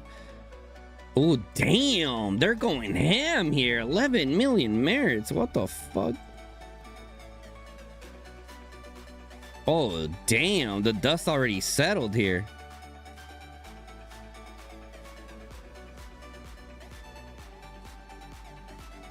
Oh, shit. Is Rage making a comeback? It looks like the Crow gang was able to stabilize it. But, dude, Rage looks like they're having a nice little war here. Rage looks like they're having a nice little war. Because last when I saw Chisco streaming, they were defending against an attack here on the Citadel.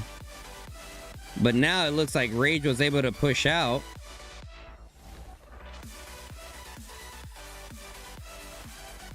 It looks like Rage was able to push out here and get control of this area.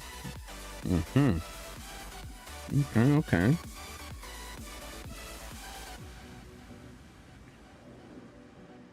New decos look like there'll be some buffs for debuffs like current new ones. Yeah. Have I heard of Hot Alliance? No.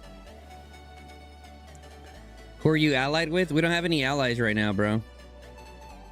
Yeah, the only allies we have are the ones that we spawned in with. So that's like allied by default. But as far as like other camps in other regions, no. Damn, we missed this fight, bro. We missed this fight that was happening here. That was a lot of fighting. Holy shit. You guys saw that? Look at that. Oh, damn it. I missed which one it was. I think it was like around here. Somewhere around here.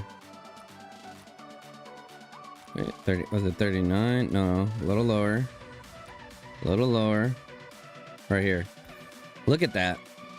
11.4 million merits. Slizzard 10.7. KFC 9.5. Santa 9 million. Boss Band 8 million. Like, bro, they were fucking fighting there. Damn. Okay. Let's see what else we got. 2 million. 15 million.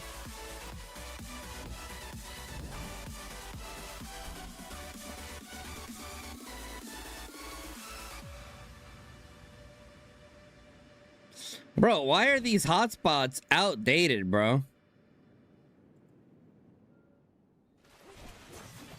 Why are these hotspots outdated? I guess as long as there's someone poking around, like there's still like some kind of fighting around.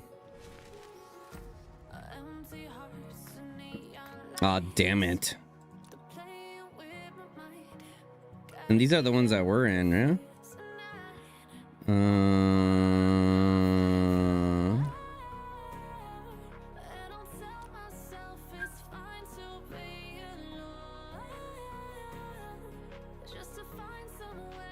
$24 billion alliance in G1. Oh, damn. Damn. Good for them, bro. Good for them.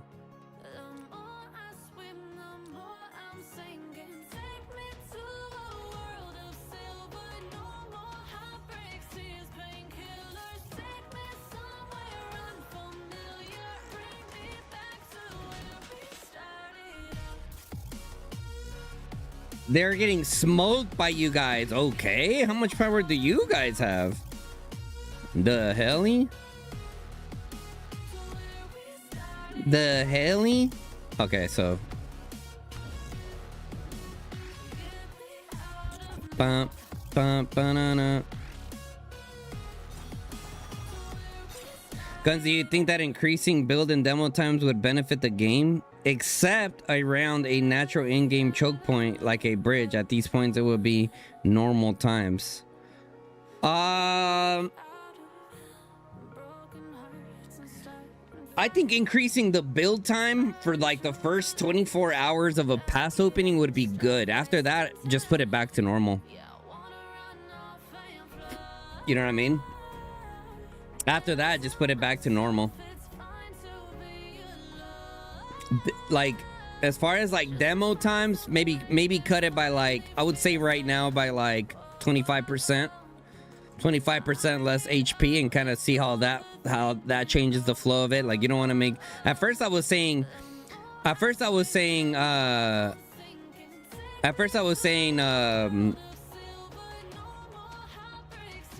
maybe cut it down by 50% the HP, but now I'm more on the sense of like maybe just 25% and see how that does, and then go from there.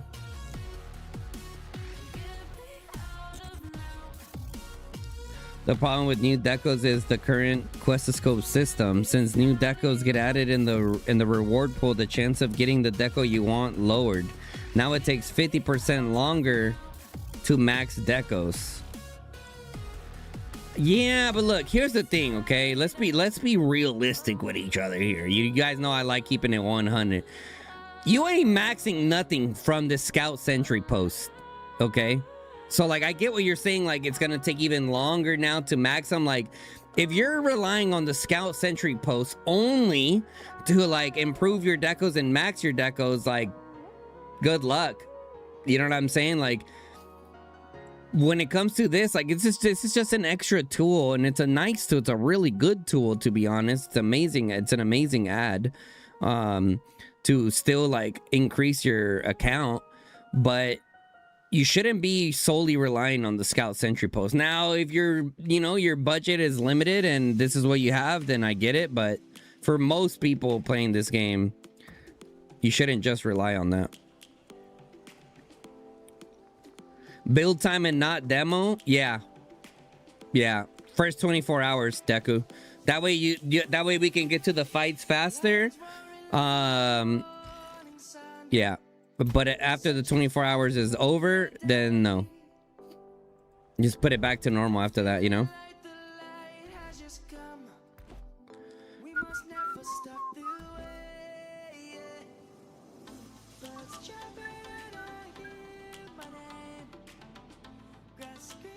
Search servers 749 and check out our KVK. 4 days till final zone opens.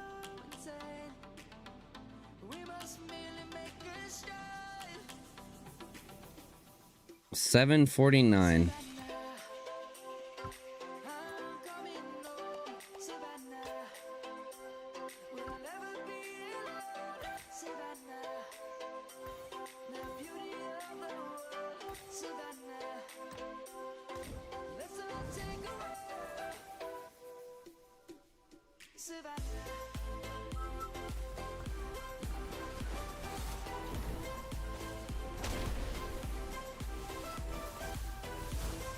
Let's see.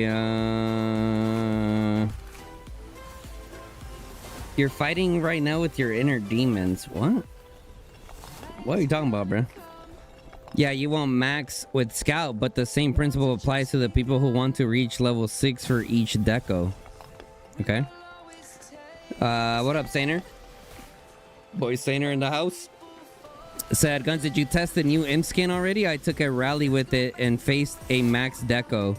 You smoked him 1, 2, 3. Sheesh. We've tested it, but the thing with infantry, the field is way too dynamic. You know what I mean? It would take like months and months and months of testing to get like a definitive answer. What we did find out though is that all the infantry skins are pretty damn good right now. Like, you can't really go wrong with the one that you choose, you know? But we did see that the ceiling on this infantry skin is a lot higher in terms of damage, because it does make your war pets do more damage because of what it does. Mm-hmm.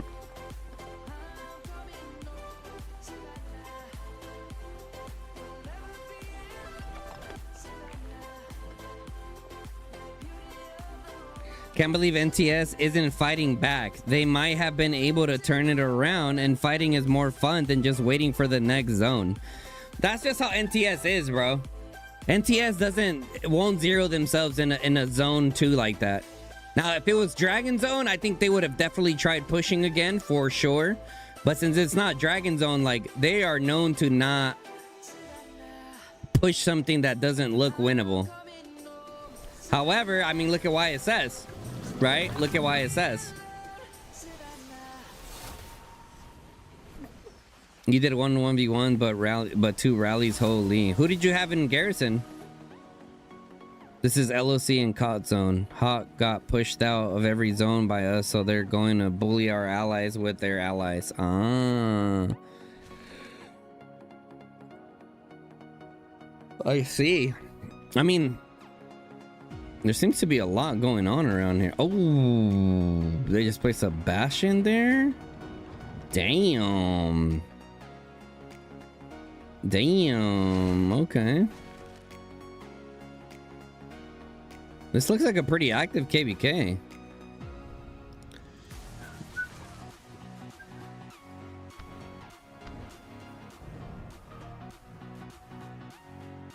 Guns, is Milk still a migration location?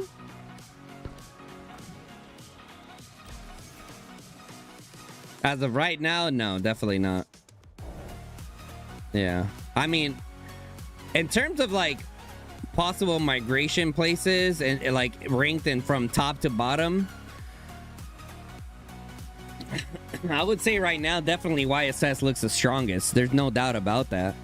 I would say YSS looks the strongest. After YSS, I would say WB. I would say after YSS, I would say WB. We'll probably end up seeing WB rise up again, to be honest. After WB, I would say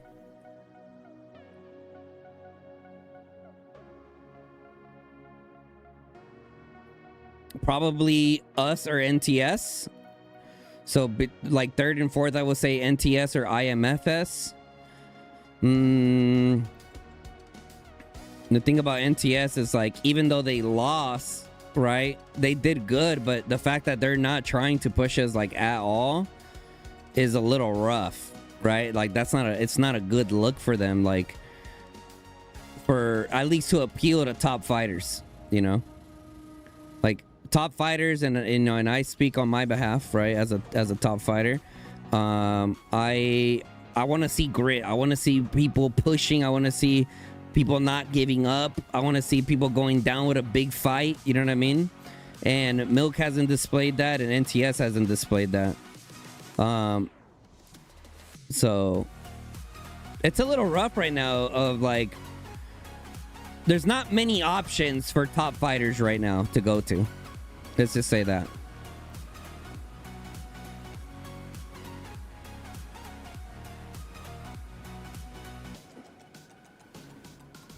NTS lost so much for, yeah, it seems like it affected their morale too, because even though NTS fought well, I mean, NTS individually or alone got the most merits in the zone. Granted, they were in defense for the back half of it. They had a lot of players. NTS had a lot of players that just did not perform well individually, like within their ranks, and you know what I mean? So, I mean, look at this guy, Nostra.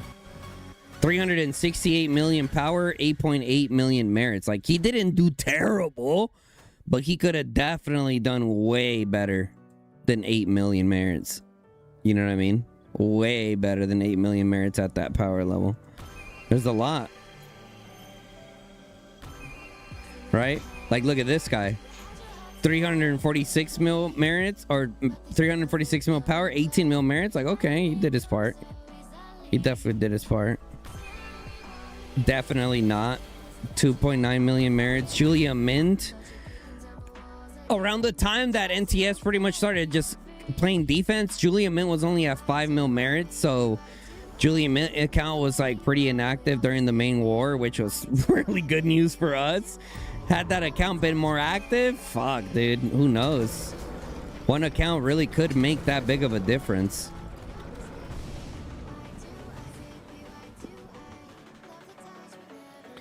Did not go quietly into the night. 225 DTF, so good, bro, said Brian. Yeah, we did good together. We did good together for sure. We definitely couldn't have done it without DTF. We definitely, like, don't get me wrong, IMFS, like, we fought, you know, in my opinion, we fought okay. We fought okay. We did alright. But we definitely needed DTF to win, for sure. Milk has a lot of internal issues with leadership / players. Yeah. Yep. They need like, Milk just needs to lock it in and get rid of their problem children, right? Milk knows, like, the leadership there who started the project, they know who the problem childs are. And that's the problem whenever you recruit so much power, right? There's so much, like, and I'm not saying like It's not okay to do that. Okay. What I'm saying is that is the biggest challenge that a lot of kingdoms face is egos.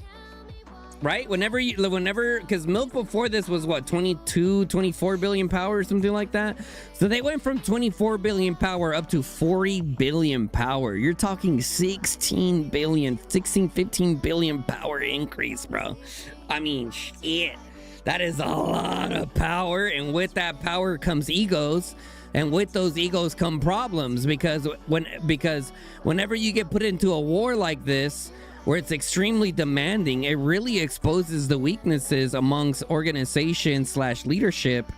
So when that starts happening, if you got all these egoistic players like crying and complaining, then that's going to cause a lot of issues within leadership, making them not as motivated because they're getting pressed so damn hard from some of their members, which causes a very big problem. Now, every kingdom has problems, bro. Trust me. Even YSS has problems. Everyone has problems. People just need to learn how to be more tactful the way they approach things. For example, for me and other players, like for me, if I have an issue with leadership, I will message them personally. I might bitch once or twice, maybe in Alliance chat, maybe if that. But nothing like crazy, nothing out of normal, I would say. But yeah, I mean, that's the problem with gaining so much power, bro. Too many egos.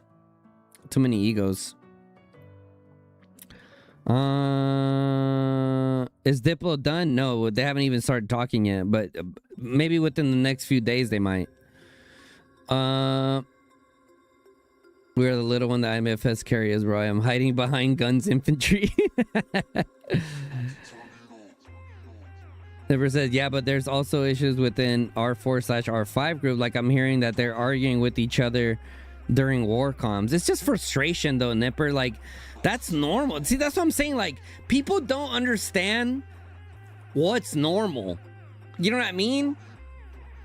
Like coming from someone who's been in actual fucking war in the front lines, like people argue, you know what I mean? Like, and people are gonna disagree on certain things, you know what I mean? Not all the time, obviously. Like, once it's time to execute, there is no time to bitch, right? But in the leading up to it, you know, there's gonna be some disagreements and stuff like that. Like, but you know, switching it back to video game territory, like, dude, that's gonna happen, bro. People think that. See, that's the problem with a lot of people, man. They think everything's all fucking sunshine and rainbows, like when it comes to being successful in something or in a game. Like it doesn't work like that, bro. Also, Timo's left milk went sour. Crazy. The Gospel of Pan needs to be spread more. Oh my. Pan emoji even lost top spot in Milk Discord. That is a sign. Lil Rev said, yeah, YSS did good, but Milk beat Milk. That's true. That is true. Also heard that Milk has like 15 plus R4s. That could be good and bad depending on what they do. Machine said Guns had a problem with me and wanted to get rid of me. He straight up. Wait, what? What? What do you think? What do you think the best Diplo would be? I mean, technically, the best Diplo would technically be us and Milk versus YSS and NTS. But the problem lies right there because NTS, I know, say that they don't want to ally with YSS. But now after seeing what YSS did, that might change the way that they look at things, right? That might cause them to want to ally them now. You know? Aiming.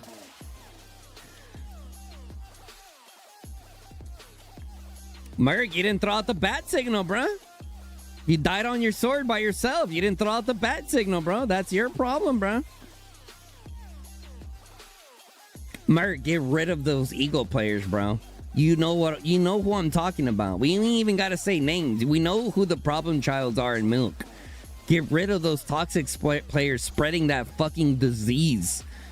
Get rid of them. You know what I mean? Fix up whatever you guys gotta tighten up in leadership and keep pushing, bro.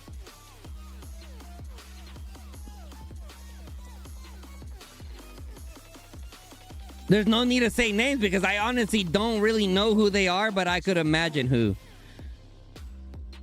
You know what I mean? Like, I could imagine who it is. I don't really know, but I could almost bet money on who it is. We'll say that.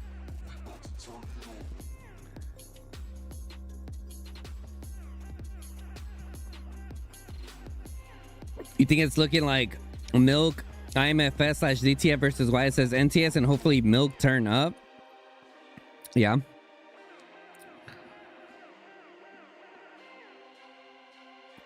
NTS sandbag the zone ? Oh my god, face of blade. I don't think NTS sandbagged, but I think they could have definitely went harder. For sure. And they had some activity issues, definitely. They definitely had some activity issues as well. And they definitely could have pushed harder. So, listen, I already know the NTS that we see in Final Zone it's going to be a very different NTS, bro. I think we're going to see Prime NTS in Dragon Zone. And I personally am not going to take them lightly at all. So...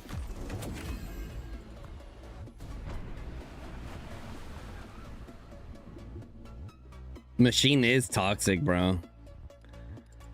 Machine is like that girlfriend that just can never get enough attention or compliments. Machine needs a lot of attention, you know what I mean? It's normal though. It's normal, you know, like he's a Mexicano, so he probably didn't get too much love as a child, you know, so now he seeks affection and attention and compliments from others. And I mean, you know, that's the world that we live in.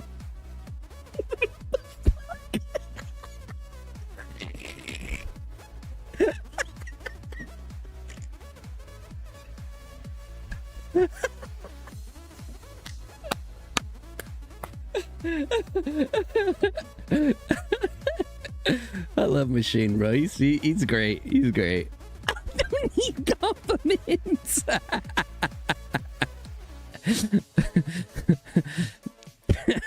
He said basically.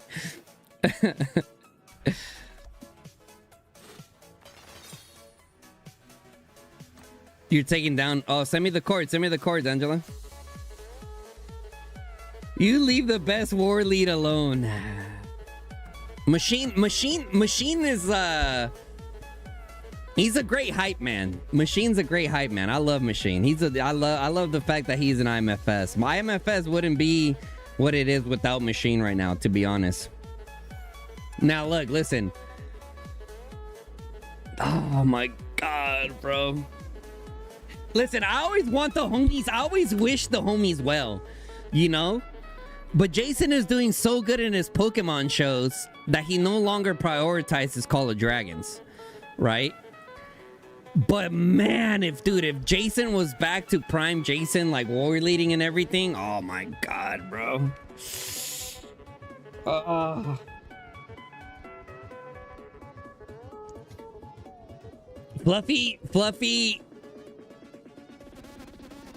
Fluffy and Machine need at least 2 more war leads that are like prime war leads. I'm not talking like Dark and Fluffy level. We're talking like at least like 6-7 hours a day type war leads. You know what I mean? To like help out those main war leads, get like, you know, some breathing time and like keep that uptime going.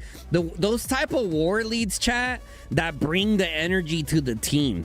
You know what I mean? That regardless of like frustration and everything like that, they're still able to calmly, not necessarily calmly, but like with a clear thought, give direction to the team.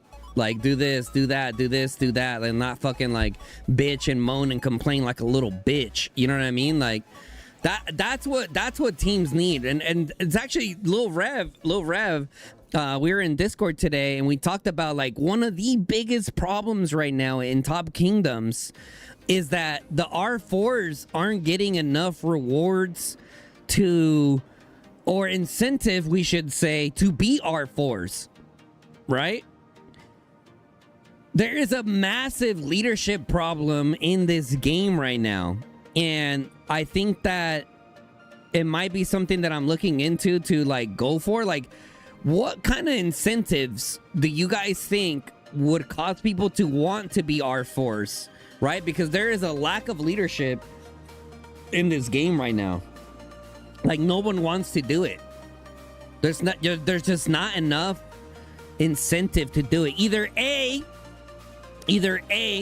the game gives weekly rewards to those R4s that are worth a shit, okay? That are worth a shit to put up with as much time as like and headaches that it causes.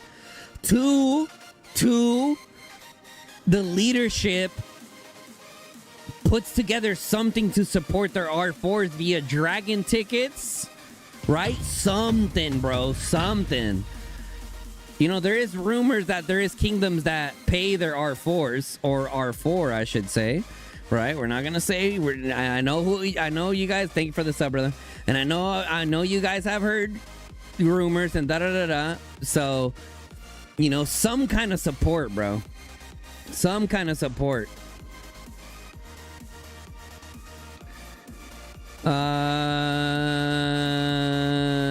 But it's you about being loud to wake everyone up. Leadership has so much additional work. Yeah. Enough rewards to let people keep up with mid-spenders?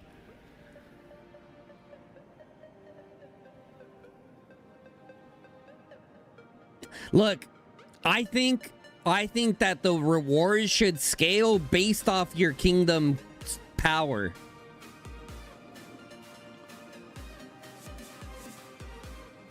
You know what I mean?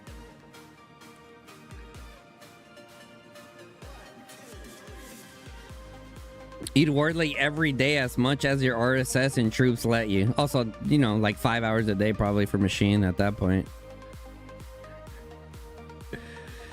COD won't pay people to be R4. They only want money, not give it away. Yeah, but Nipper, it doesn't have to be like actual money. It could be in-game stuff. You know what I mean? Like, I think a great idea would be mana. Like 150, 200 mil mana. I would say like 100 mil mana a week for like people who hold the role of like war lead, right? The main war leads, like maybe 3 war lead positions could be added into the R4 category where they get like 150 to 100 mil mana a week. That would be dope. That would literally be like nothing to the company, in my personal opinion, to give officers. But I would say you have to be at least 12 to 14 billion power in your alliance to have that.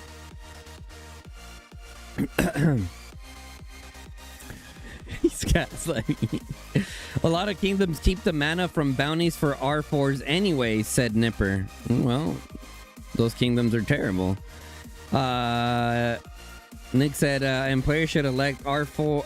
Employers should elect R5/R4s if the incentives are worth it, or you would just end up having officers in R5s abusing the systems but not contributing.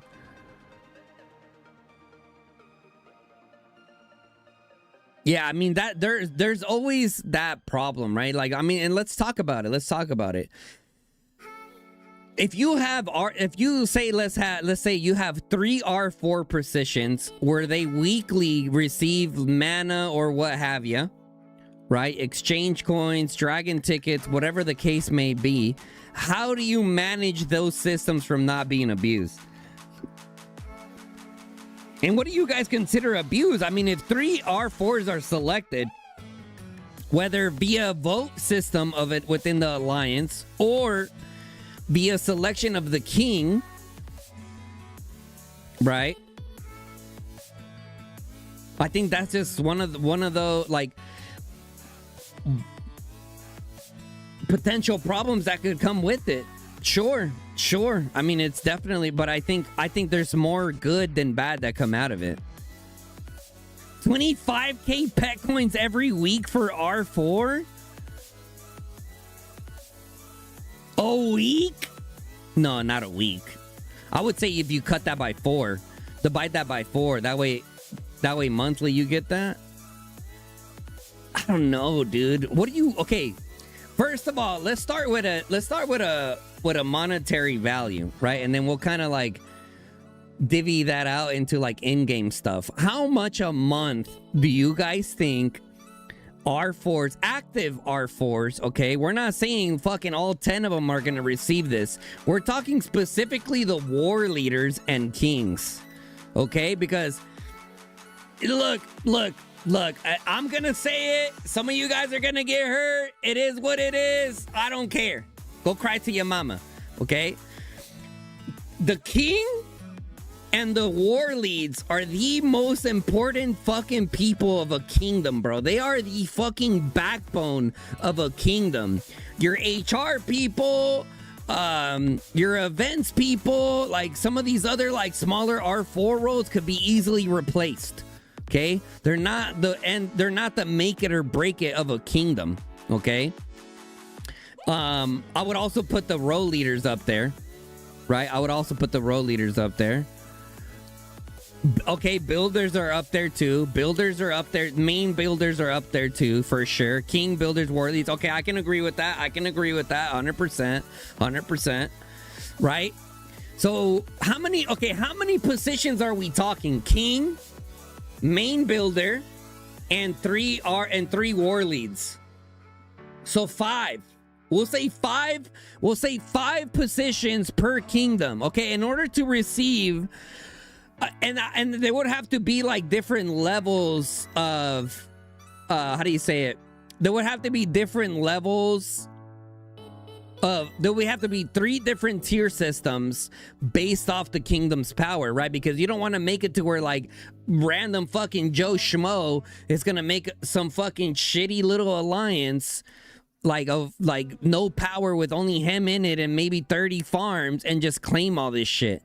Right? You don't want it to be abused in that sense. So what do you guys think the power tier system should be? I think at the lowest tier should be 12 to 15 billion power at the lowest tier. Okay? 15 to 20 would be the second tier. All right? And then 20 and above would be the top tier of rewards for those 5 positions within the leadership spots. What do you guys think about that? You personally wouldn't include Row? Row is only so much. Kingdoms usually ignore Row during war.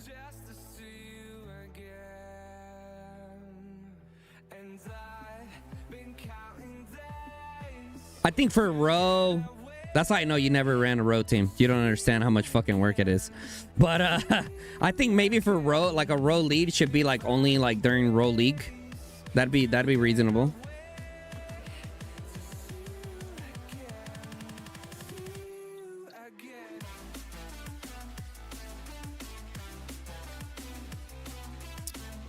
The only issue with this is it would incentivize a lot of power kingdoms to inflate their power just to get better rewards, and then ruin the experiences for a lot of these low power kingdoms.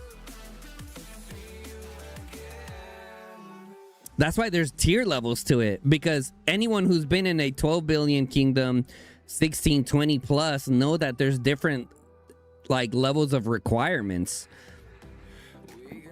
There's different levels of requirements that come to that. And hey, and if it motivates people to want to make bigger kingdoms or get to bigger or I think that's good for the game, right? I think that's good for the game. Different tier systems.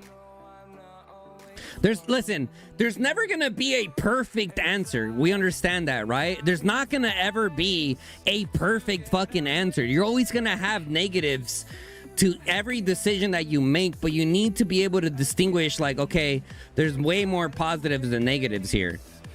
So there's always going to be a counter argument to everything.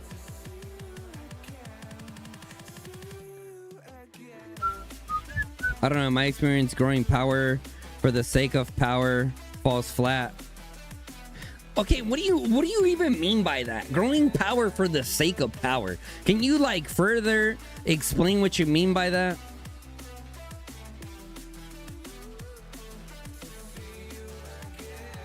Give R4 some funky custom skins. Oh, that'd be cool. That'd be cool. Would it be enough though?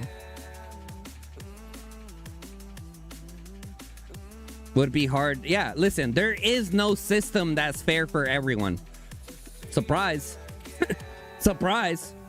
I don't know what fucking kind of world some of you guys live in that you think you're gonna have a perfect system and like you know what I often hear?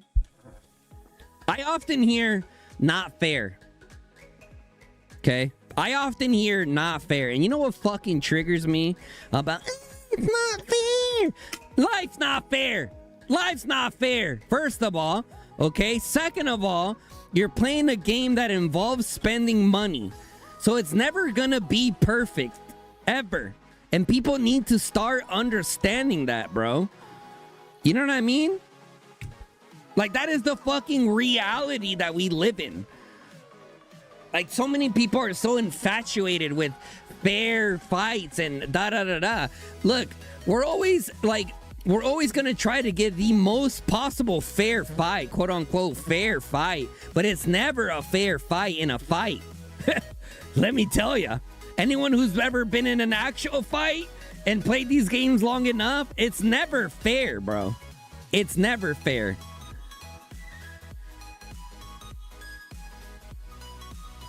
There's bigger issues in these games like Bastions and ratting. Ugh. Okay, what I will say about Bastions is that they have said in the past that they're looking at limiting the amount of Bastions that are to come. Okay, and I think they already said that they were looking at what to do with that. I don't look. They already said that they're looking into it, and then it needs to be fixed. Okay, because the fact that in KVK1, look at this shit. Look at this shit, chat. 1, 2, 3, 4, 5, 6, 7, 8, 9 shells. 9 shells. 9 different Bastions. Like, that's insane.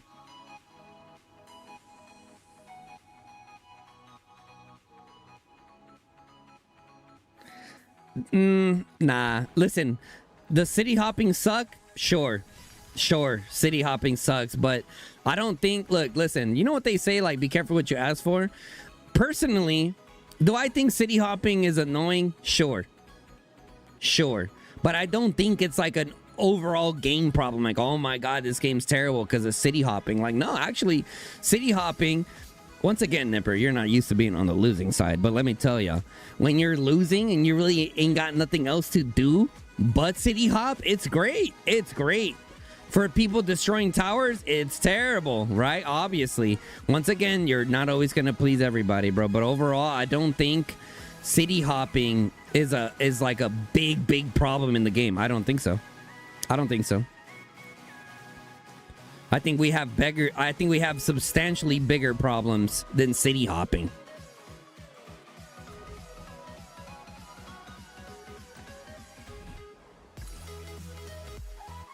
Let city hoppers merit report abuse and flex so they can feel better about themselves.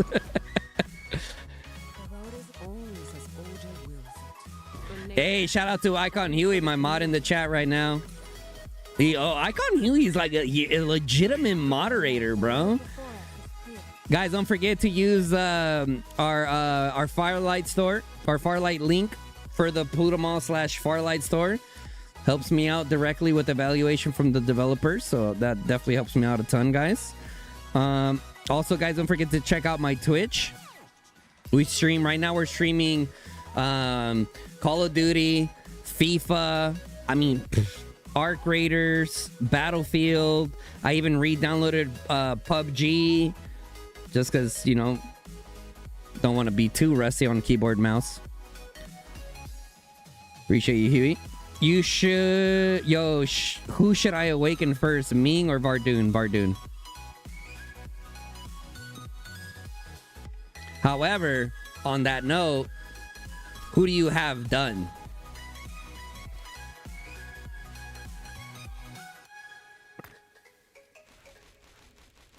Like, what heroes do you have?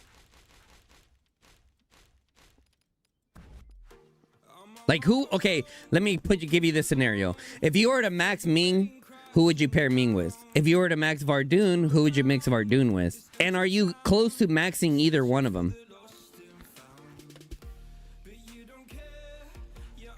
Your comment was like 15 minutes behind. Oh, you're good, bro. What did you say?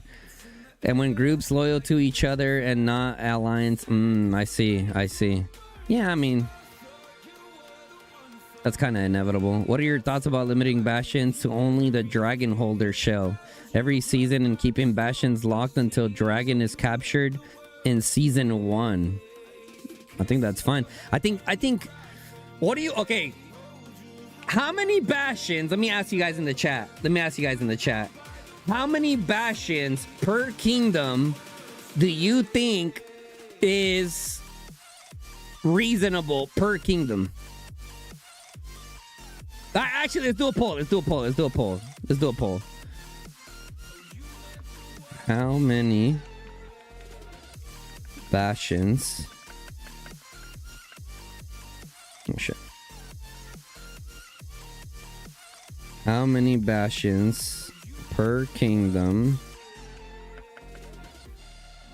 is reasonable? Oh, you know what? Actually, we should say per camp. We should say per camp because other KVKs have like 3 or 4 kingdoms in their starting zone, right? So if we say 3 or 4, that means that camp can still bring in like 12 freaking Bastions per. So we'll say per camp, okay? That way you guys get the reference. How many Bastions per camp is reasonable? Let's say 1, 2, 3, and 4. Boom. Let's see. Boom.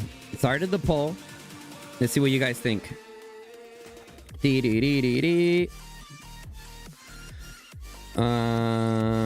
a zone or season map?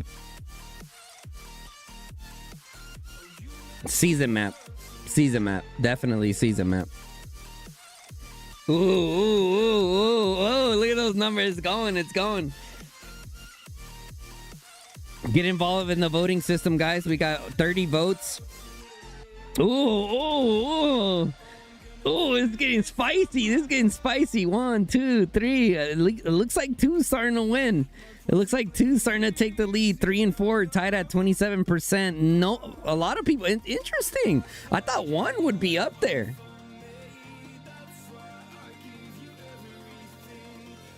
I think people don't want to do R4 because keeping an eye on 200 people is just too much. If it were, say, 125, it wouldn't be so demanding, but maybe that's just dumb. Phoenix, I think whether you have 125 or 200, obviously 200 would be even more difficult, but 125 is still a lot. Like, you're still gonna have like the same problems, you know? You swear Bastion's killing the game? No, I don't think so. Listen, as someone who has 20 million deads, and also someone who also has low spend accounts, I don't think Bastions are killing the game. The Bastions alone, I don't think they're killing the game. I think that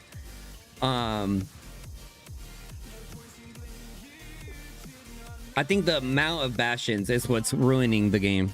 Not, I wouldn't even say like ruining the game, but not making the pleasant as as pleasant. Lasso said, "Yo, mate, where's the 0?" Bro, because we gotta be realistic, Lasso. They're not gonna like just completely get rid of Bastions.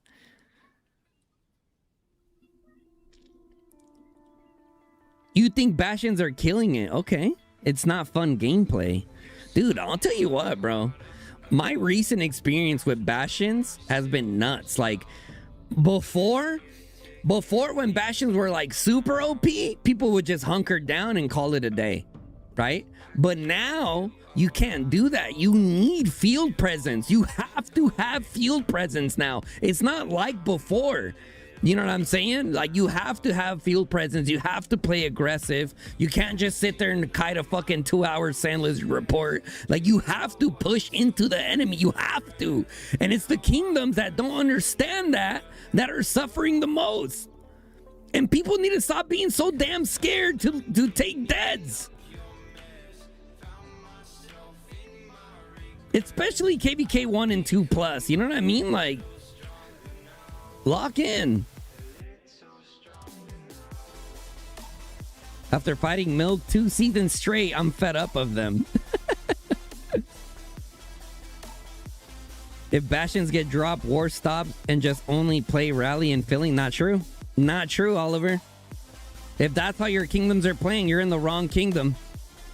You're in the wrong kingdom, bro. I'm telling you right now, when Bastions drop, you need even more field presence. Even more. But we know that that's not true, because as soon as Bastions drop, people are like, oh, time to log off. Time to log off. Because they're scared. They're scared and they don't deserve to reproduce. But anyways, I digress. I thought it was pretty cool when Milk triple rallied YSS Bastion. Bring back barricades and turrets? Oh my god. Not the barricades. Look, I agree with barricades on the losing end. You know what I mean? Like, look, if you're gonna be pushing into like, let's just say my sentry, like if you're invading my zone, yes, bring barricades back. Bring fucking everything back. Barricades, turrets, everything. Portals for my allies to come help me. Like everything. The losing side needs every tool possible to stay alive. Is it going to be annoying? Yes. But if they're losing, they need all the help they need anyways. And the more help they have, the more fighting there is for everyone overall. You're always going to have people that are going to complain about that, right? But at the end of the day, it's going to equal to more PvP. Limit bastions per camp is a start, then reduce cooldown if burnt/removed to 3 days, and they can at 3 days. Okay, 3 days is a little extensive, I would say. A field of barricades was so annoying to clear. Keep barricades wherever they are, lol. It would be too OP as defense. What do you mean, where's last though? F the barricades. Yo, guns, I don't have Grimora and Kantaman, so probably gonna pair them with Thea or Mu. Okay. I would go Vardoon Thea in that case, Ghost. You miss barricades? Oh boy. Oh, I see that, man. Lasto in chat. I'm only gonna log into Rat Lasto. That's crazy. That's crazy, Merc. Merc, what happened, bro? If you're willing to share with us, you know, keep it nice and brief or extensive. If you're willing to share with us, like, what happened, what's going on in Milk right now? If you're willing to share, at least. Let's face it. Bring in something different. Bastions are getting boring now. Okay, that's okay, Braveheart. I see what you're cooking there. I like that. I like that. Something different. Something different could definitely be good. Okay, let's see.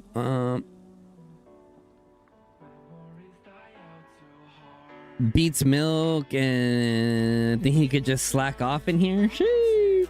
Having to burn Bastions multiple times kind of whack. Last to go push them back to the past. Had enough of this ratty shit.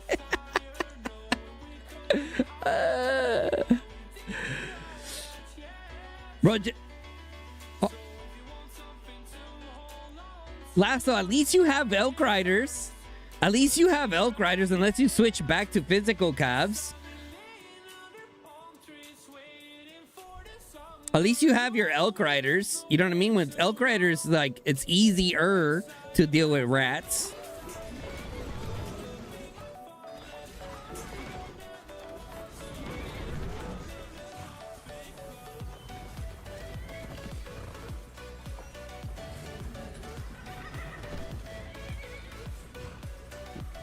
You still get smoked? Let's see. I don't keep up with what's going on. You read pings. Okay, Merc. You chose the easy way out of the question. It's all right. It's all right. They just target me even when I'm running. You just still get hit. Especially you, Lassos, and also especially when you're streaming. People got too confident after pushing them back and stopped logging in, and then people who were the only ones logging into fight got upset because they were the only ones, so they stopped logging in. That's why no one will remember their name. Lad said, let us build limited number of walls that attackers have to break through and can't be destroyed by bastions. Interesting. Gonna cut all shells on right under the spire. Her milk is pinging like 20 times per day. That's it? They must have never heard of TFS or someone named Jason G. Just renamed Lasto Easy Camouflage. Lol. The thing, yeah. 20 pings is light. That's what I'm saying. Guns and I charged into a small range fight and saw like 80 elks behind us. Oh my god. Yeah, I guess rename probably best, but on live still cooked. Map make barricades only available when new zones open. When zone 3 opens, can only place in zone 2 and so on. I agree with that. As for streamer mode, that's not gonna help him if he's streaming. The streamer mode doesn't help you not get sniped. Or if you turn on streamer mode and it like randomly changes your name, that'd be cool. That'd be cool. Discord doesn't read what's said to me. You're at work 12 hours a day. Don't have time to just sit there and keep up.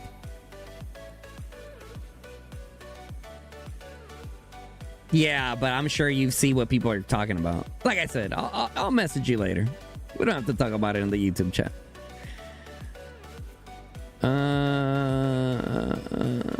Stream with the black screen forehead? Oh my god.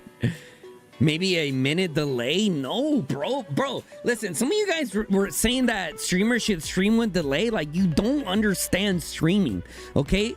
The main bread and butter for a Call of Dragons stream, for the most part, at least in my eyes, is being interactive, reading chat, talking about the hot topics. Like, can you imagine trying to have a conversation and like I reply a minute later? Like, that's not. Or imagine having a conversation with someone sitting across from you and you're like, yo, bro, so what's up? Like, how's it been? And then I'm just sitting there like,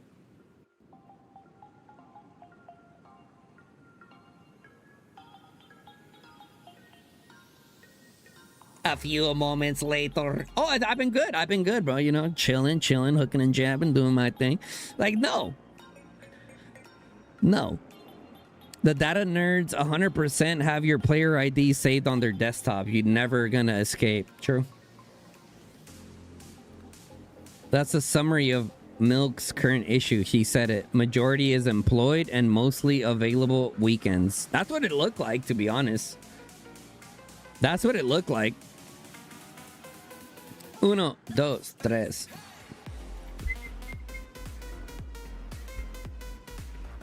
Only stream with delay if you're in a tournament and not watching chat. Yeah, exactly.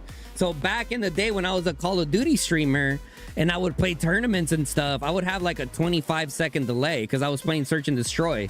You know what I mean? So if I'm sitting there holding an angle, right? If I'm sitting there holding an angle or a certain cutoff and I'm about to smoke this dude, you know what I mean? Like, I'm not trying to have them see me. It's different, bro. It's different. Boom, boom, boom, boom. Well, if you're a milk player and logged in and no real plan over days, might as well not log in and waste RSS anymore, said Paradise.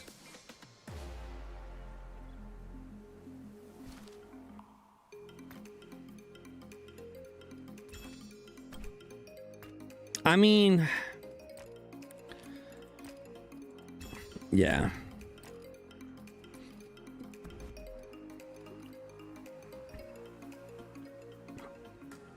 IMFS has no plans and we still won. Stop it, bro. Stop it.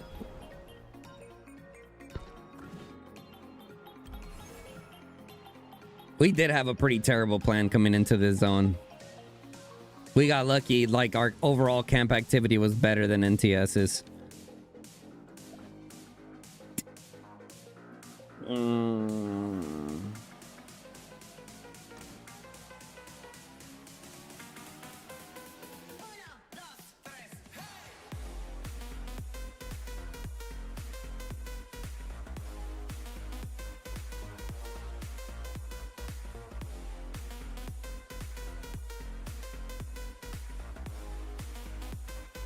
Maybe you can get some sleep tonight now that you got the rock. Huh?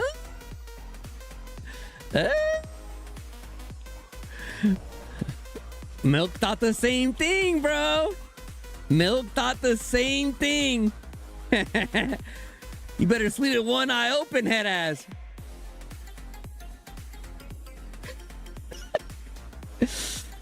No one of their allegedly best war lead migrated out mid-season. Pretty wild. No one of their allegedly best war lead migrated out mid. Jason and Chip said release the hounds and we got Ooga Boogaing.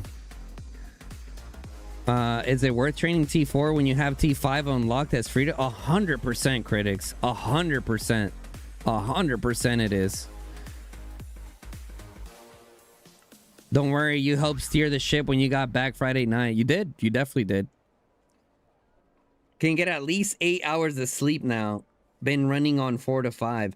You know what's crazy is like your guys is, I mean, it really just depends on what's going on with Milk. And it seems like Milk is definitely having some pretty tough problems right now.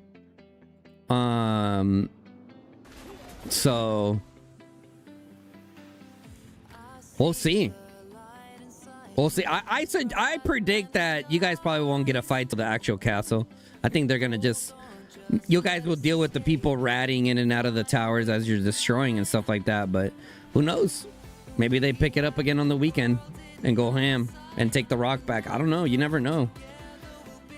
You've gotten a little naps here and there since zone opening. You rely on Dark yelling you to wake you up. That's funny.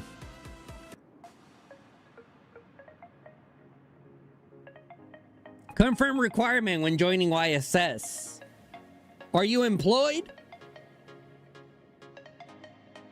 Yes, you can't join. You have to be unemployed to join YSS. 2, are you high? Are you mid to high spend minimum? No, you can't join. So people are sitting there doing the math. So like, I'm expected to be on 24/7, but also have money to keep up.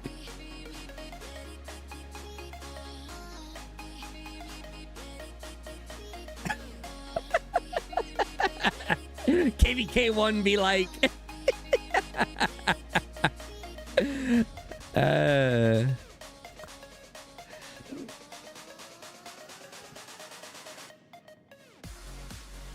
and I'll tell you what, those Milk players gonna have hella energy, because look, for us over here, we tried to push the NTS castle, but dude, we were fucking drained. Like, we had no power. I got down to 78 million power pushing NTS. You know what I mean? And like, we just didn't have enough to push them. And then over here, same thing over here on the Spire, we tried to push them a little bit too. But of course, in these strong points, people find the motivation to log on. Right? Everyone knows that. You have a strong defensive point, people get motivation and they log back onto fight to get some good merits. And that's why I'm saying that I'm okay with choke points and I'm okay with defense being a little bit more OP. Okay, on the egress side, I'm not saying, oh, make defense points OP around like the main point of interest. I'm not saying that. Okay, I'm saying like on the egress route, on the way of pushing another kingdom out, I'm okay with them having OP areas to defend, because A, it's going to keep them alive longer, and being able to have these stronger points is going to motivate people to log on more and fight more. So ultimately, it's better for everybody. But anyways, so that's the situation there. As of right now, we're just healing, waiting for the call from the R4s. I'm personally not ready yet at all. I'm personally not ready yet. I mean, if they call for a push, I got what I got, and I'm gonna go with what I got, right? Which we still have 11 million in the hospital. I'm only healing my tanks right now. Because that's what the alliance needs the most. Right? If I didn't care about the alliance or what the team needed, then I would just heal my Celestials. So I think 4 million is decent enough. I'm probably gonna start healing my Celestials next, actually. Now that I'm looking at this. Oh, sorry.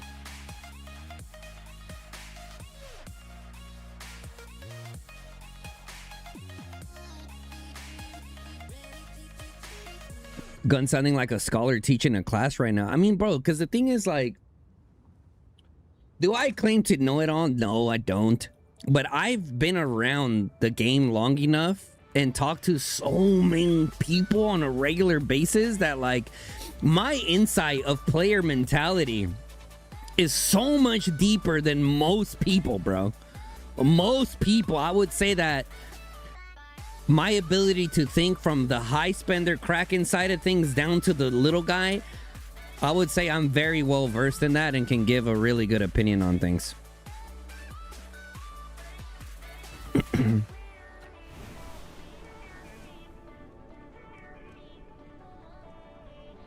Lasto, are you unemployed now?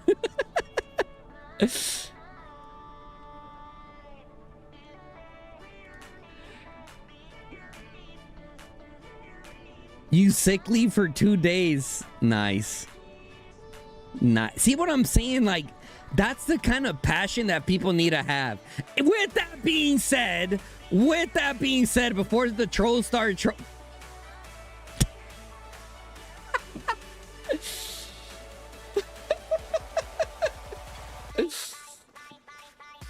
what, bro?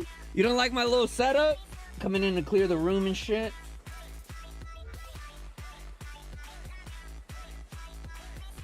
Scanning. Bang, bang.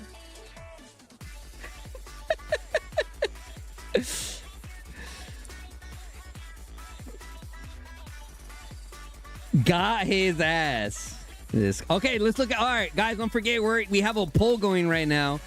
How many bastions per camp is reasonable?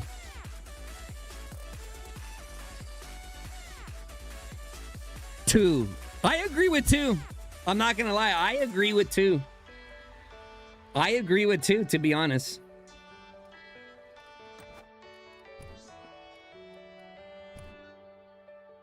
Argentina, England today, boys.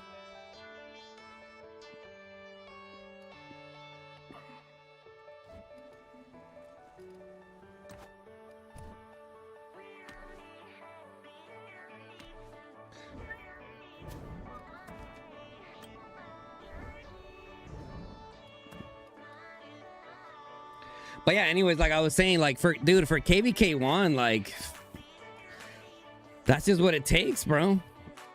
Like if you're not willing to give up things to be playing on the game, like KVK1 is not for you. And guess what?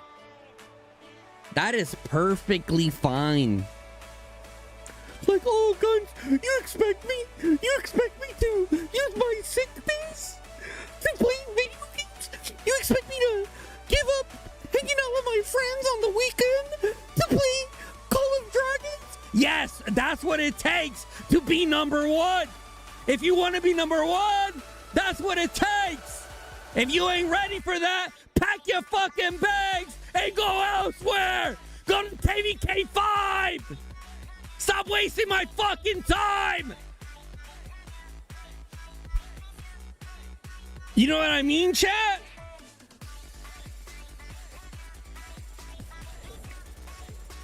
Like that's just what it is. Like everyone wants to be with the best. You know what? How's that saying go? Everyone wants to be a beast until it's time to do what beasts do. Like I love that quote. I live with that quote every time I train and I'm feeling a little. I keep that quote in the back of my mind, bro. Like if everyone could do it, like a lot of people would. And guess what? You know, there's way to do things. You put phone on airplane mode, no distractions, or join EXG and G3. Didn't EXG just get fucking slapped by S2AK? Yo, oh, unless you're King Yami and and go to a kingdom that's around the power level you want to be in, and then you get thrown into KVK1. Like, right? Hey, I mean, look, based off that questionnaire, it sounds like they're going to keep AC realms with AC realms. Or at least, like, well, actually, never mind. Based off that questionnaire, it's still possible that they're going to bring in some people. How many merits do you have, Yami?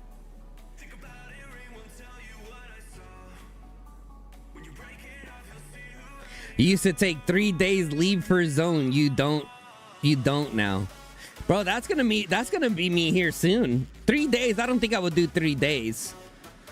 I think for like zone, like just pass openings, I would do I would do 1 day for sure. I would do 1 day because in that 1 day I could put in the work that is needed.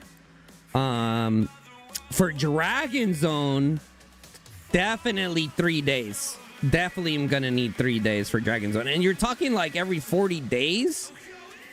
So it could even potentially be where like I mainly just use leave for Dragon Zone.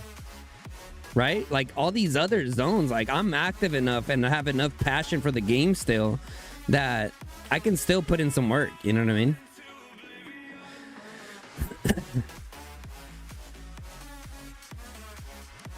You're saying IMFS another season? I don't have any plans of leaving. Like, look, I'm always looking at my options. Okay? But as of right now, no, I don't have any plans on it. Look, listen, this is how things work, right? Milk and YSS complicate that. Okay, the Milk YSS situation complicate my overall decision of what I want to do. My main thing is like I want to be in either number 1 or number 2 now. That's kind of where my mindset is going because that's where the attention is. For me as a content creator, I need to be in these fights.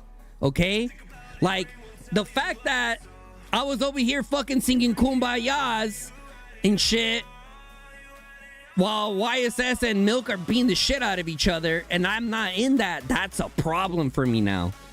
Right? That is a very big problem for me right now. Like, you guys get what I'm saying? Like, this is literally my fucking job, and I'm starting to get more strict on being either in number 1 or number 2 kingdom. However, I need to be very careful with that. Because one, I love my IMFS fam. I've been here for a year and a half through thick and thin, ups and downs, right? So there's no question to my loyalty, but I need to start focusing on being in the top KBK. Now, with that being said, okay, Milk is in a rough place right now. Where they are having some internal issues within members, within leadership. So that puts them in a rough spot. Ultimately, I would have to see how the migrations are looking. I would have to see how the overall migrations are looking before I make my final decision and like what I want to do.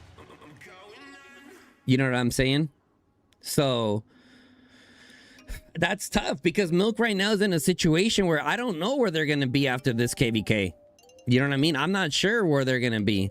And YSS is in a position right now where no one can challenge them, right? As of right now, one-on-one at least, right? So it's like, let's just say I decided to go YSS. Who's even runner-up to challenge that? Like, I'm just going to get bored. I'm just going to get bored in YSS. You know what I'm saying? Like, I'd rather be an underdog and get fucking shit on and lose than being the winning team and be bored. You know what I mean? So that's kind of like what I'm trying to balance right now in terms of like what I want to do. Does that make sense, guys?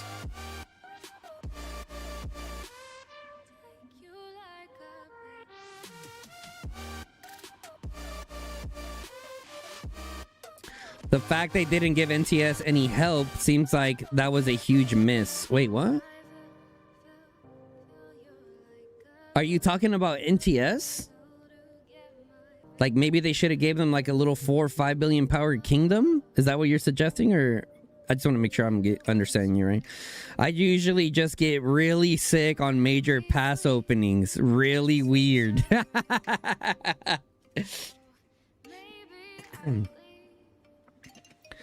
Aren't they at like 8 billion power disadvantage, said BZR? I think 7. 7, somewhere around there. Stomper said the state of top KBK1 is rough. It'd be better to wait to see what alliances are around. I know. That's what I'm saying, Stomper. That's why I never rushed it. Look, you guys know I publicly have said it multiple times. Like, yeah, I'm looking at my options for months now. Months now. Ultimately, I still end up making the decision to stay in IMFS. Right? But yeah, I mean, you're right. I mean, that's exactly what I'm doing. I'm just seeing like what the state of the game is in terms of like the alliances and everything like that, and like what the movements are like. Where like for me, like that's kind of like how I'm thinking, or how I always think is like, where's the attention at? You know what I mean? Like where the attention at is where the content is at, and that, for me, like that is my main priority. Community man, yeah, my wife is literally who I talk to a lot about this. Be like, babe, so what do you think? X and X happened. What do you think? X, Y, and Z. This is happening. You know, we usually do it over a nice dinner. You know, tax write-off. We're talking about business.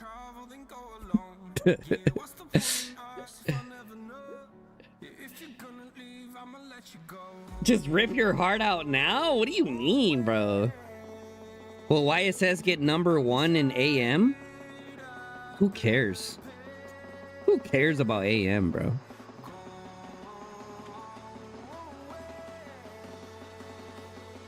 Respectfully, of course. Respectfully.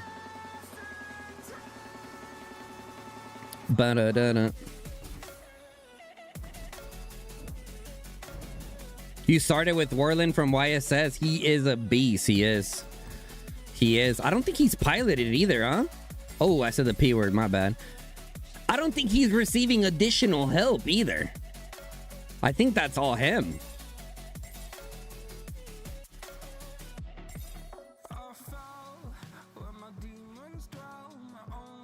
One thing about Guns, he never rushes to make choices. Very logical. There's been times I've made some rush decisions, for sure, that I made early on in the game, but I've definitely learned from that.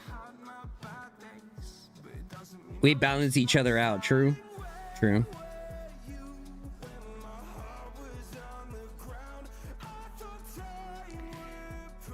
Sometimes you let your emotions take over. Sometimes.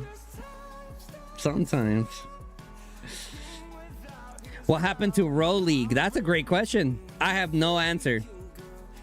Oh, actually, hold on. Medusa sent me some screenshots. Medusa sent me some screenshots of some Row stuff. Oh, no, never mind. That's old. Never mind. That's old.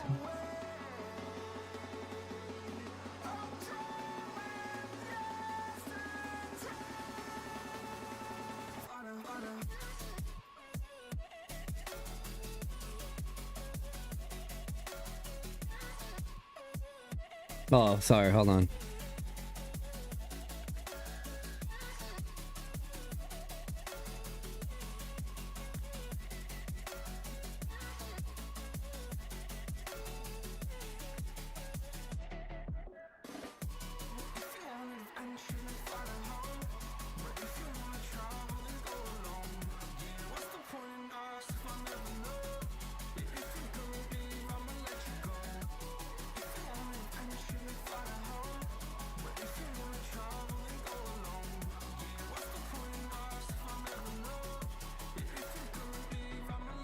Okay. It's sometimes. Let's see. Rock Kraken getting a debuff because of aviators.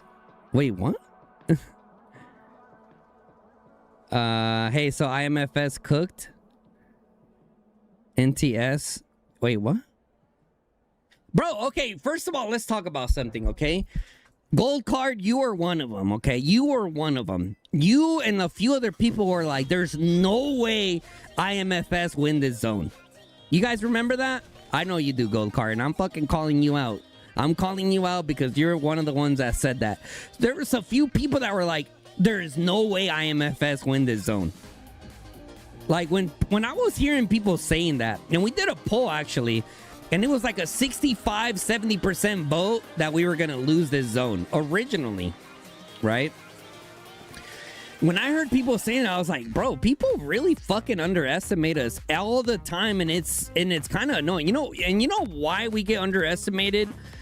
IMFS/TFS group has gotten underestimated for a long time because we're always a lot of the times we're fighting the best teams, right? We fought NXW, we fought WB, we're fighting top #1 teams all the time. So when we lose, people point a finger and say, oh, you guys suck, oh, you guys have problems, oh, you guys X, Y, and Z. It's like, no, it's not that we suck, okay? It's just that those teams have been better, which ultimately makes us look bad, but it's not necessarily that we're bad, right? That, like, it's crazy, like, how that shit works. But anyways, I digress. Oh, also, my boy PK say YSS was gonna win, and he already sent me the $100 when Milk was winning.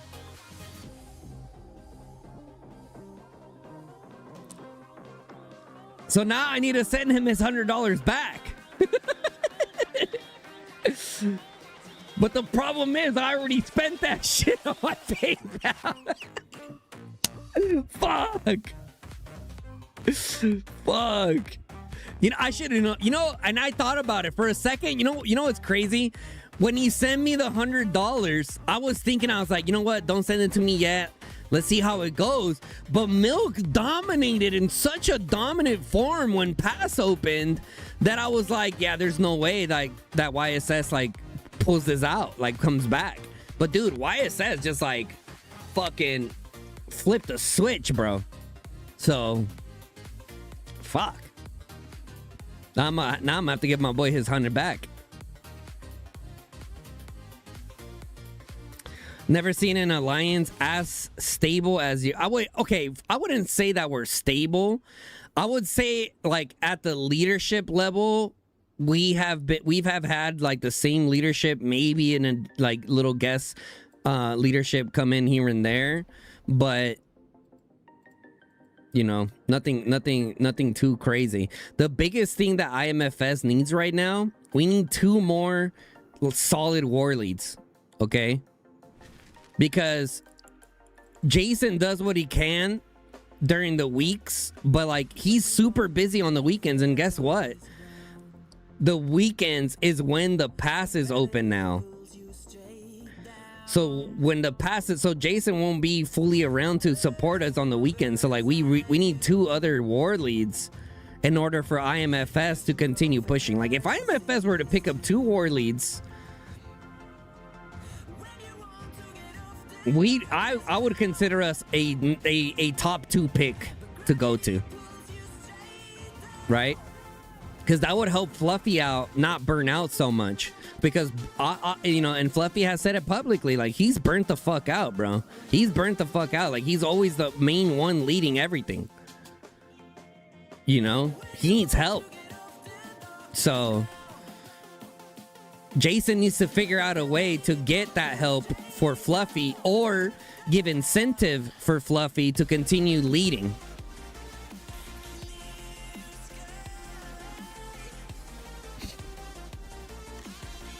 Yeah, Machine is great, but Machine works, so he's not around all the time. You know what I mean?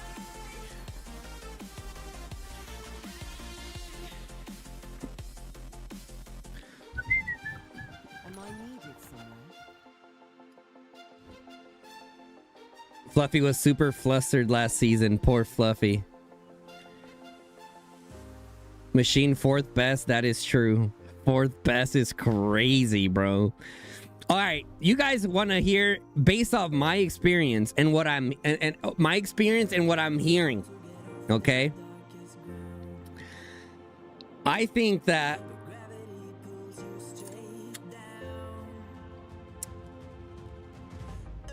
let's say top war leads. Okay, let me see. Who do you guys think? We're talking in history. The history of Call of Dragons and war leads. Okay. Who do you guys think are the best war leads the game has ever seen? And I believe during Echo's main reign, who was the main one war leading? It was mainly Tempe, right? It was mainly Tempe, right? Then Sod. Someone correct me if I'm wrong, but it was mainly Tempe, then Sod. But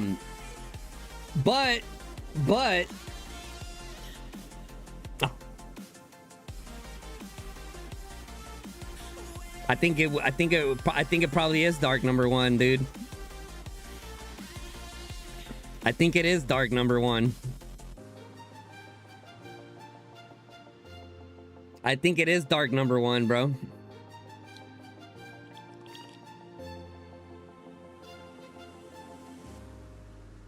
I think it is Dark. I would say Dark number 1. Ooh.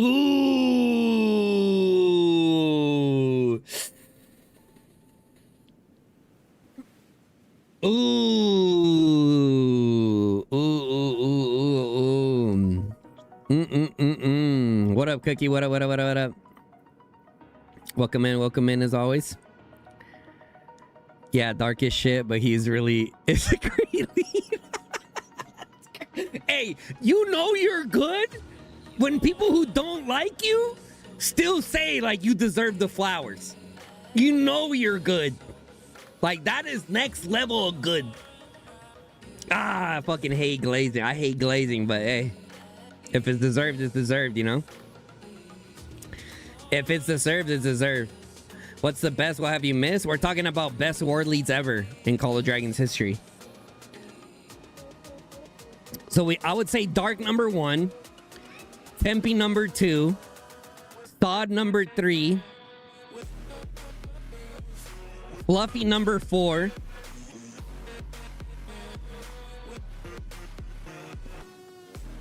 who would be number 5? Who would be number 5?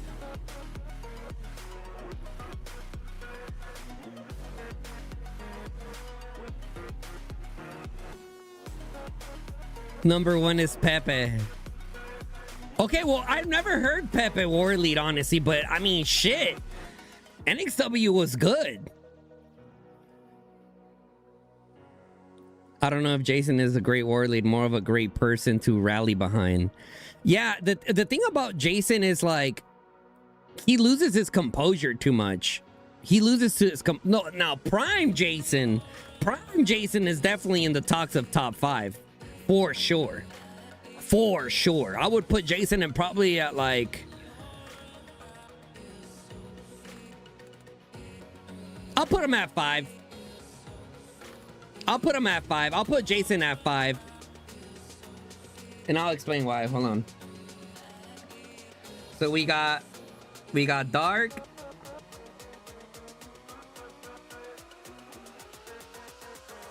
We got Dark. We got Tempe. We got Sod. We got Fluffy. And I put Jason on 5. 1, he led TFS during their main reign of 1 year long that they were top dog, right? Back when TFS was like prime TFS in terms of like the game and stuff.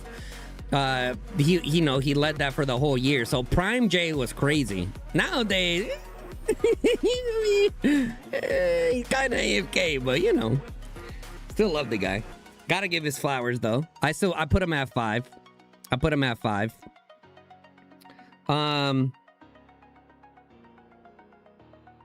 You can make the argument of Cap and Jason. I'll put Jason and Cap together just because they're besties.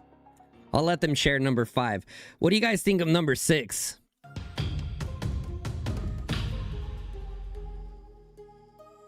Phil T, appreciate the sub, my boy. Thank you. We're gonna put Pepe at number 6. We're gonna put Pepe at number 6 because the thing about NXW is like they were together for such a long time, but they only lasted like a few seasons in number 1 KVK. You know what I mean? Like one thing is having a kingdom for X amount of time. Another thing is being in KVK 1 and 2 for fucking a year plus. You know what I'm saying? Like, and he saw that. They even put it in their thing. Like, we don't want to deal with this right now. Like, we need more help. We don't, you know, we know that it's a downward slope from here. Like, it's different, bro. It's different. It's different. That's why I wouldn't put Pepe up there, because he didn't last long enough in the top KVKs to get that spot. WB lead who led Noir and maybe that's Duz is up there. Duz is up there.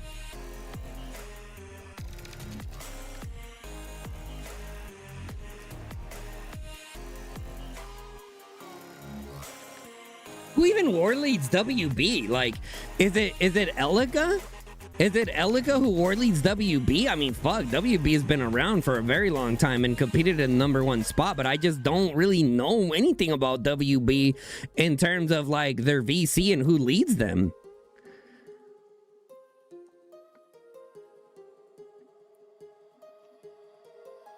Tiny is another one. Tiny is another one that, like, he's great. He's great. Don't get me wrong. He would definitely make this list, but same thing. He's not in the top level. He's not in KVK 1 or even KVK 2. Or is he in KVK 2 right now? I don't even fucking know. Is it KVK 2 or 3? I don't know. And Tiny purposely wants to be in the smaller KVK, so you can't put someone in the top 5 or 6 if they purposely stay in lower kingdoms because they don't want to be in top KVKs. Like, come on now, guys.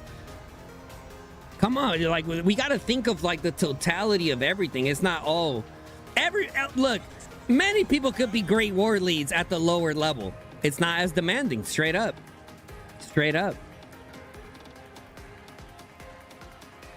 Nobody mentioned Boo? Question mark. I mean, Boo loses points in loyalty / consistency, right? Boo was in like, and don't get me wrong, I heard Boo war lead. He's definitely up there, but he didn't have any longevity or consistency in a team.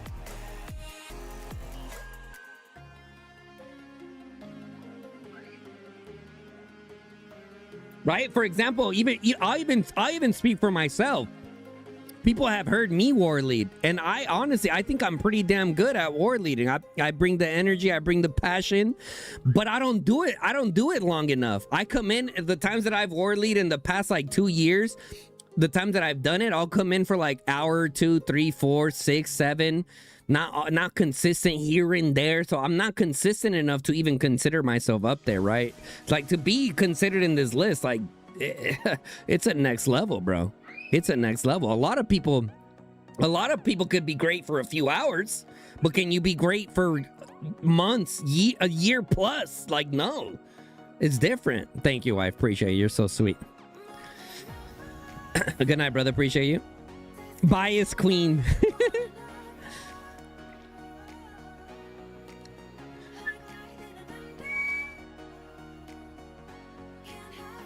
Machine, you're good. You bring the energy, but you lack the confidence to make a big call. You know what I mean? Like, sometimes, like, you're probably one of the ones that could make a big call, but you're like, oh, I'm not on R4 technically. Like, you're scared. You're scared to make that call. Like, just make the fucking call. Even if you're not an official R4 or not, don't be scared to make that damn call. Right? And you already seen that. You've already done that a few times. Well, you're up there. Anyways, when we play COD in the same alliance together, Guns, tell me this. Ooh. Bias comment, said Machine. Just make the fucking call a little dark. Fluffy's like that sometimes too. Fluffy's like, I'm not an R5. I'm not an R4. I'm just a war elite. Someone make the call.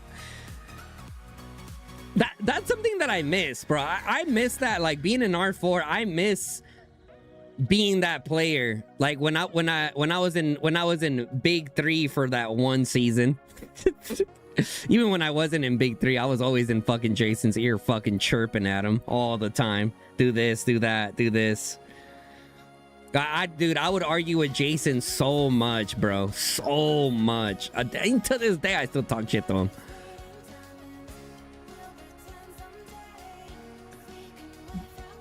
Love from Bangladesh. Oh, thank you, Rock B2B. Thank you, brother. Guns R4. I miss it. I do miss it. I will say, I do miss being an R4. But, no thank you. Nope. Nope. When shit's burning down and crashing, I like to just smile and wave.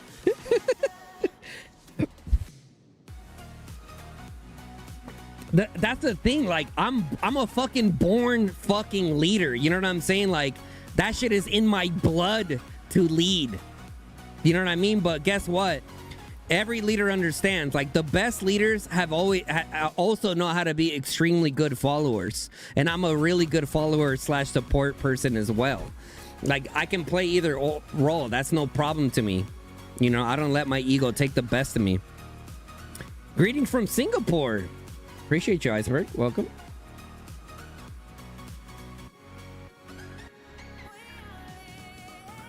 You lead the #1 guild in New World? What are you talking about? I never see you play New World. Hello?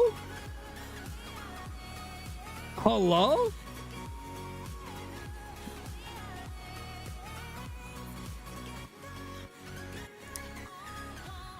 Not R4 and being a full-time content creator / streamer. Exactly. I mean, that's the main reason. Greetings from under your bed?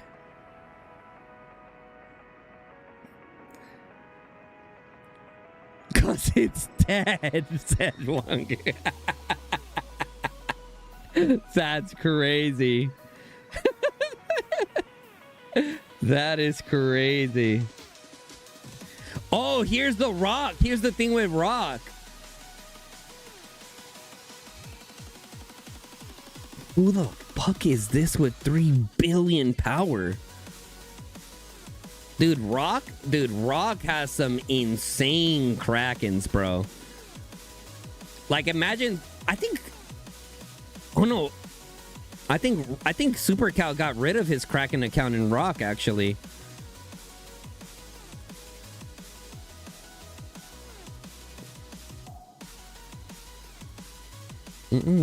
But anyways, here is like the OP, like pay to win skin. I don't know, this one's probably the $1 million one that like buffs people around you. I don't know if it buffs like the governors that are the governors that are near your city, or is it just the troops? I don't know what, like, how this applies here. That's an insane amount of gems, insane amount of fucking resources, insane amount of tech. Wild Lion and Mr. Hope, both 3 billion power accounts, father-son duo. Sheesh.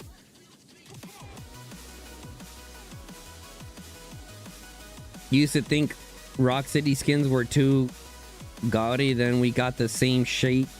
Gaudy? What do you mean by gaudy? Dude, I think the skins are dope. I don't think we have any skins so far. Like this, the pirate ship was the first one that was like a little bit out there, right? And then we got this guy that's definitely out there. But, you know, I think this one's fucking sick, bro. When people were like, they don't like this design, like that it's not tanky, I'm like, bro, what?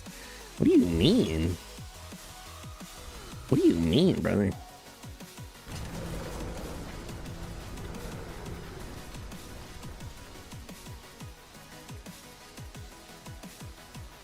Apparently these lot be dropping mills. Yeah.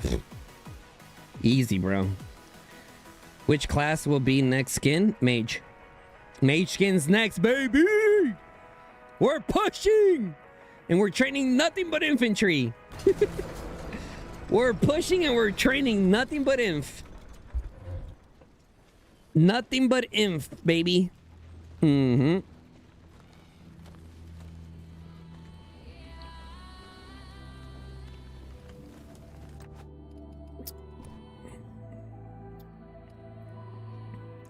You guys see how much I wagered on Argentina?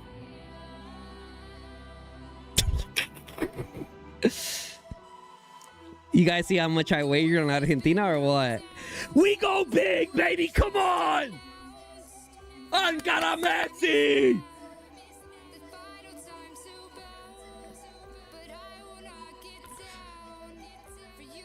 You lost 45K on France? Yikes. I knew Spain was going to win, bruh. I think France had a chance of a very big chance of winning, obviously, but Spain has the best defense. I've said this. We were talking in BC. They're like, you think Spain's going to win? I'm like, bro, Spain has the best defense, and they fucking showed that against France, bro. They stopped France. Now, with Spain, who are the only ones that I think that can penetrate through the Spaniard defense? That's going to be Bellingham for sure from England. Like, he definitely has the ability to do it. And Messi. But the thing with Argentina, it's like it's mainly Messi and only Messi that can make it happen. So, I mean, we'll see. We'll see. I mean, Argentina has to get through the Templars first.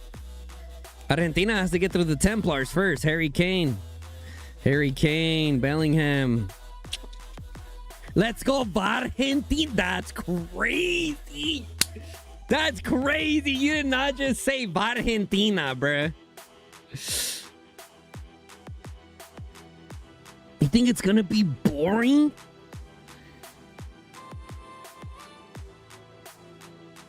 Here's the thing, right? Some of you guys, and it's not directly at you, Huey, but you kind of sparked the conversation. Some of you guys aren't like true football fans. You don't appreciate like quality football. All you look at is the goal scored, right? You're like, oh, 0-0, what a boring game, right? When realistically, like, there's so much going on the pitch that only true footballers can see and appreciate and understand. So, like, we'll see. I think it's gonna be a great fucking match. 5-2? Where do you come out with 5-2? I think Argentina wins 2-1. I think Argentina wins 2-1, chat. Aren't you a Brazil fan? How? Of course I'm a Brazil fan. Of course I'm a Brazil fan. But they're out. They're terrible. Don't worry, Trump's making a call. USA getting back in the finals tomorrow? Come on, bro. Ugh. Yo, please bet more on Argentina so your payout is better when England wins. This mofo.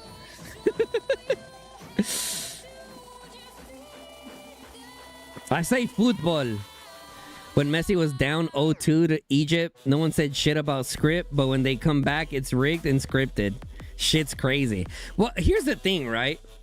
Once again, you know, true footballers, true fans understand that in football, soccer, whatever you guys want to call it,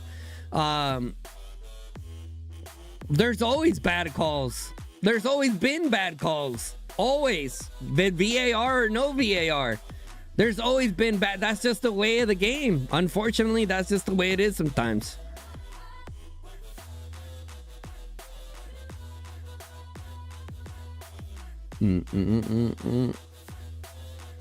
Bro, I mean, look at Norway, right? The goal that England won, the goal that England scored, the ball hit one of the wires and fell directly onto the English player's foot, right in front of him, bro.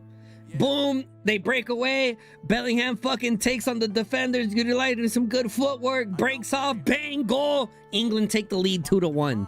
You know what I mean? They got fucking robbed. That is a fucking robbery right there. Like, you guys talk about, like, people have talked about Argentina, sure, very, very, very questionable things that happened there in that Argentina match versus Egypt, for sure. But if there's one that was the most clear, without a doubt, is Norway versus England. That goal should have never counted, bro. So yeah, and then that Sorloth guy, bro, they interviewed this fucking clown and were like, why didn't you pass it to Holland? And he said that he didn't see him. Really? Like, okay, my man was so nervous and locked in, or he thought he was locked in. It's so tunnel visioned that he didn't see Holland, bro. Like, think about it. I don't think Norway's ever made it to the knockout stage, right? That's the best Norway has ever done. I don't even know who that player plays for. So yeah, I mean, he was extremely nervous, got tunnel vision, and didn't see him. And you know, and once again, I've been there. I've been there where you're so fucking locked on a play on what you want to do that you don't even see that obvious player that's right there. Right? And from and most of you guys from your fucking couch, you're like, how did he not see him? He's right there. Which I get it. Trust me. But true footballers can tell you, like, that shit happens sometimes. It's super unfortunate. Definitely a skill issue, but it happens.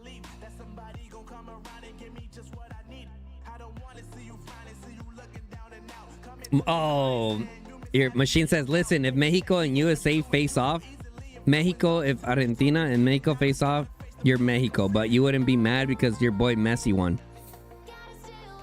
I mean, listen, for me, I'm always gonna go for my America's teams, right? So, like, out of all these teams here, I'm going Argentina 100%. Okay. Now, let's just say England wins and it's England versus Spain. I'm going Spain. I'm going Spain for sure. For sure, I'm going Spain. Los españoles hablan español. Of course, I gotta go for Spain. It's like culture. It's like closer to me culture-wise. You know what I mean? No harder pride in your teams. What are you talking about? I've been a Brazilian fan forever. I've been a Brazilian fan for 24 fucking years. And every World Cup, they disappoint me. Every time. Still a fan.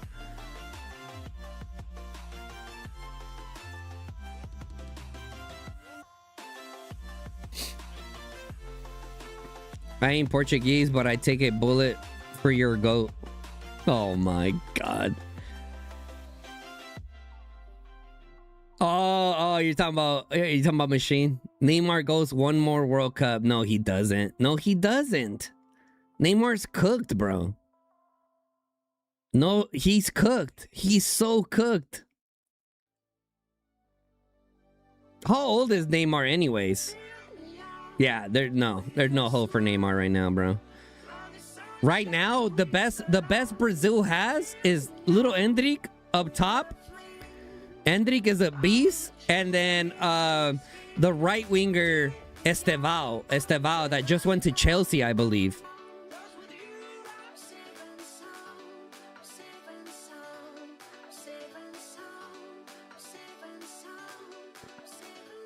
Bum, bum, bum, bum. Someone tells you that Ronaldo comes back if Messi wins the World Cup. No, bro. Guys, listen. It's a sad time in football, okay? It's a sad time in football. Cristiano Ronaldo no longer in the next World Cup. Neymar also gone. Right? Who was the other guy that's out? Fuck. It was 3 of them. Messi. And Messi. Next World Cup. We're not gonna have no Messi, no Ronaldo. Hey, actually, with Ronaldo, one of the camera people was saying, "Oh, Ronaldo, since this is your last World Cup," and he kind of smirked about it. right? He smirked about it because he's never said this is his last World Cup unless he officially has announced it recently, which that's news to me, right? But he kind of smirked about it because I think Cristiano Ronaldo is going to play as long as he fucking can. He loves football, bro. He loves football. He truly loves football. He doesn't do this shit for the money. You know what I mean? Like, he's already rich as fuck. Like, he doesn't need to. Ronaldo crawling onto that damn field if it's hosted in Portugal. Sheesh. Messi is 39 right now. Neymar can do it. No, what? What? Machine, I need you to look at the screen with your eyes, not your ass. Like, turn around, get your ass out of the screen, and look at the screen with your eyes, bro. Neymar is not making it to the next World Cup. There's no fucking way he's making it to the next World Cup, bro. No fucking way. Zero chance.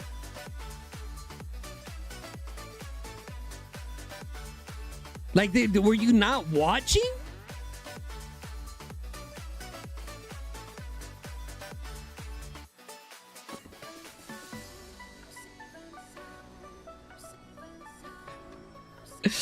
Motherfucker watching the match with his ass. Motherfucker watching the match with his ass.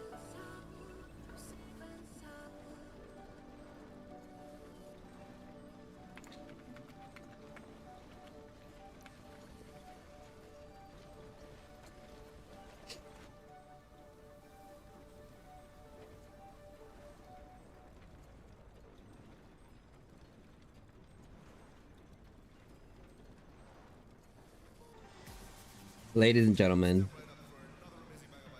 Boom, boom, boom, boom. Boom, boom, boom, boom, boom.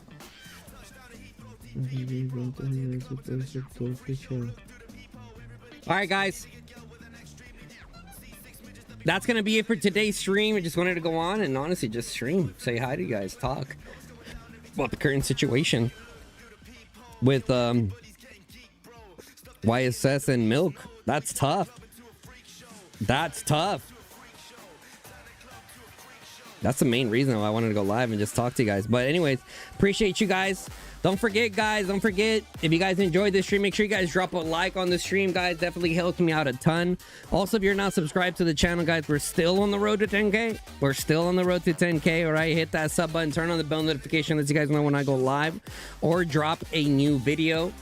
Also, guys, don't forget, if you guys want to support the channel, consider dropping a membership. It goes a long way. All right, we got to get Nat through nursing school. It's going to be a community effort, all right, to get her through nursing school and continue doing YouTube at the same time and working. It's going to be a challenge, guys, but through the community, I feel like, I mean, you guys give me so much support, and I appreciate you guys, and I think that we could do it, okay? We keep the dream going, all right? You know, even though we didn't accomplish continuing being full-time, maybe in the future we can. We just keep pushing. All right. But with that being said, guys, also don't forget to use my link. Don't forget to use my link, boys, in that Farlight store. Appreciate you guys. Before you log off, what's your best performing cat pet? Arctic Warhound. Easy. Very easy. Arctic Warhound. All right, guys. Until next time, it's your boy Guns, and I'm out. Peace, y'all.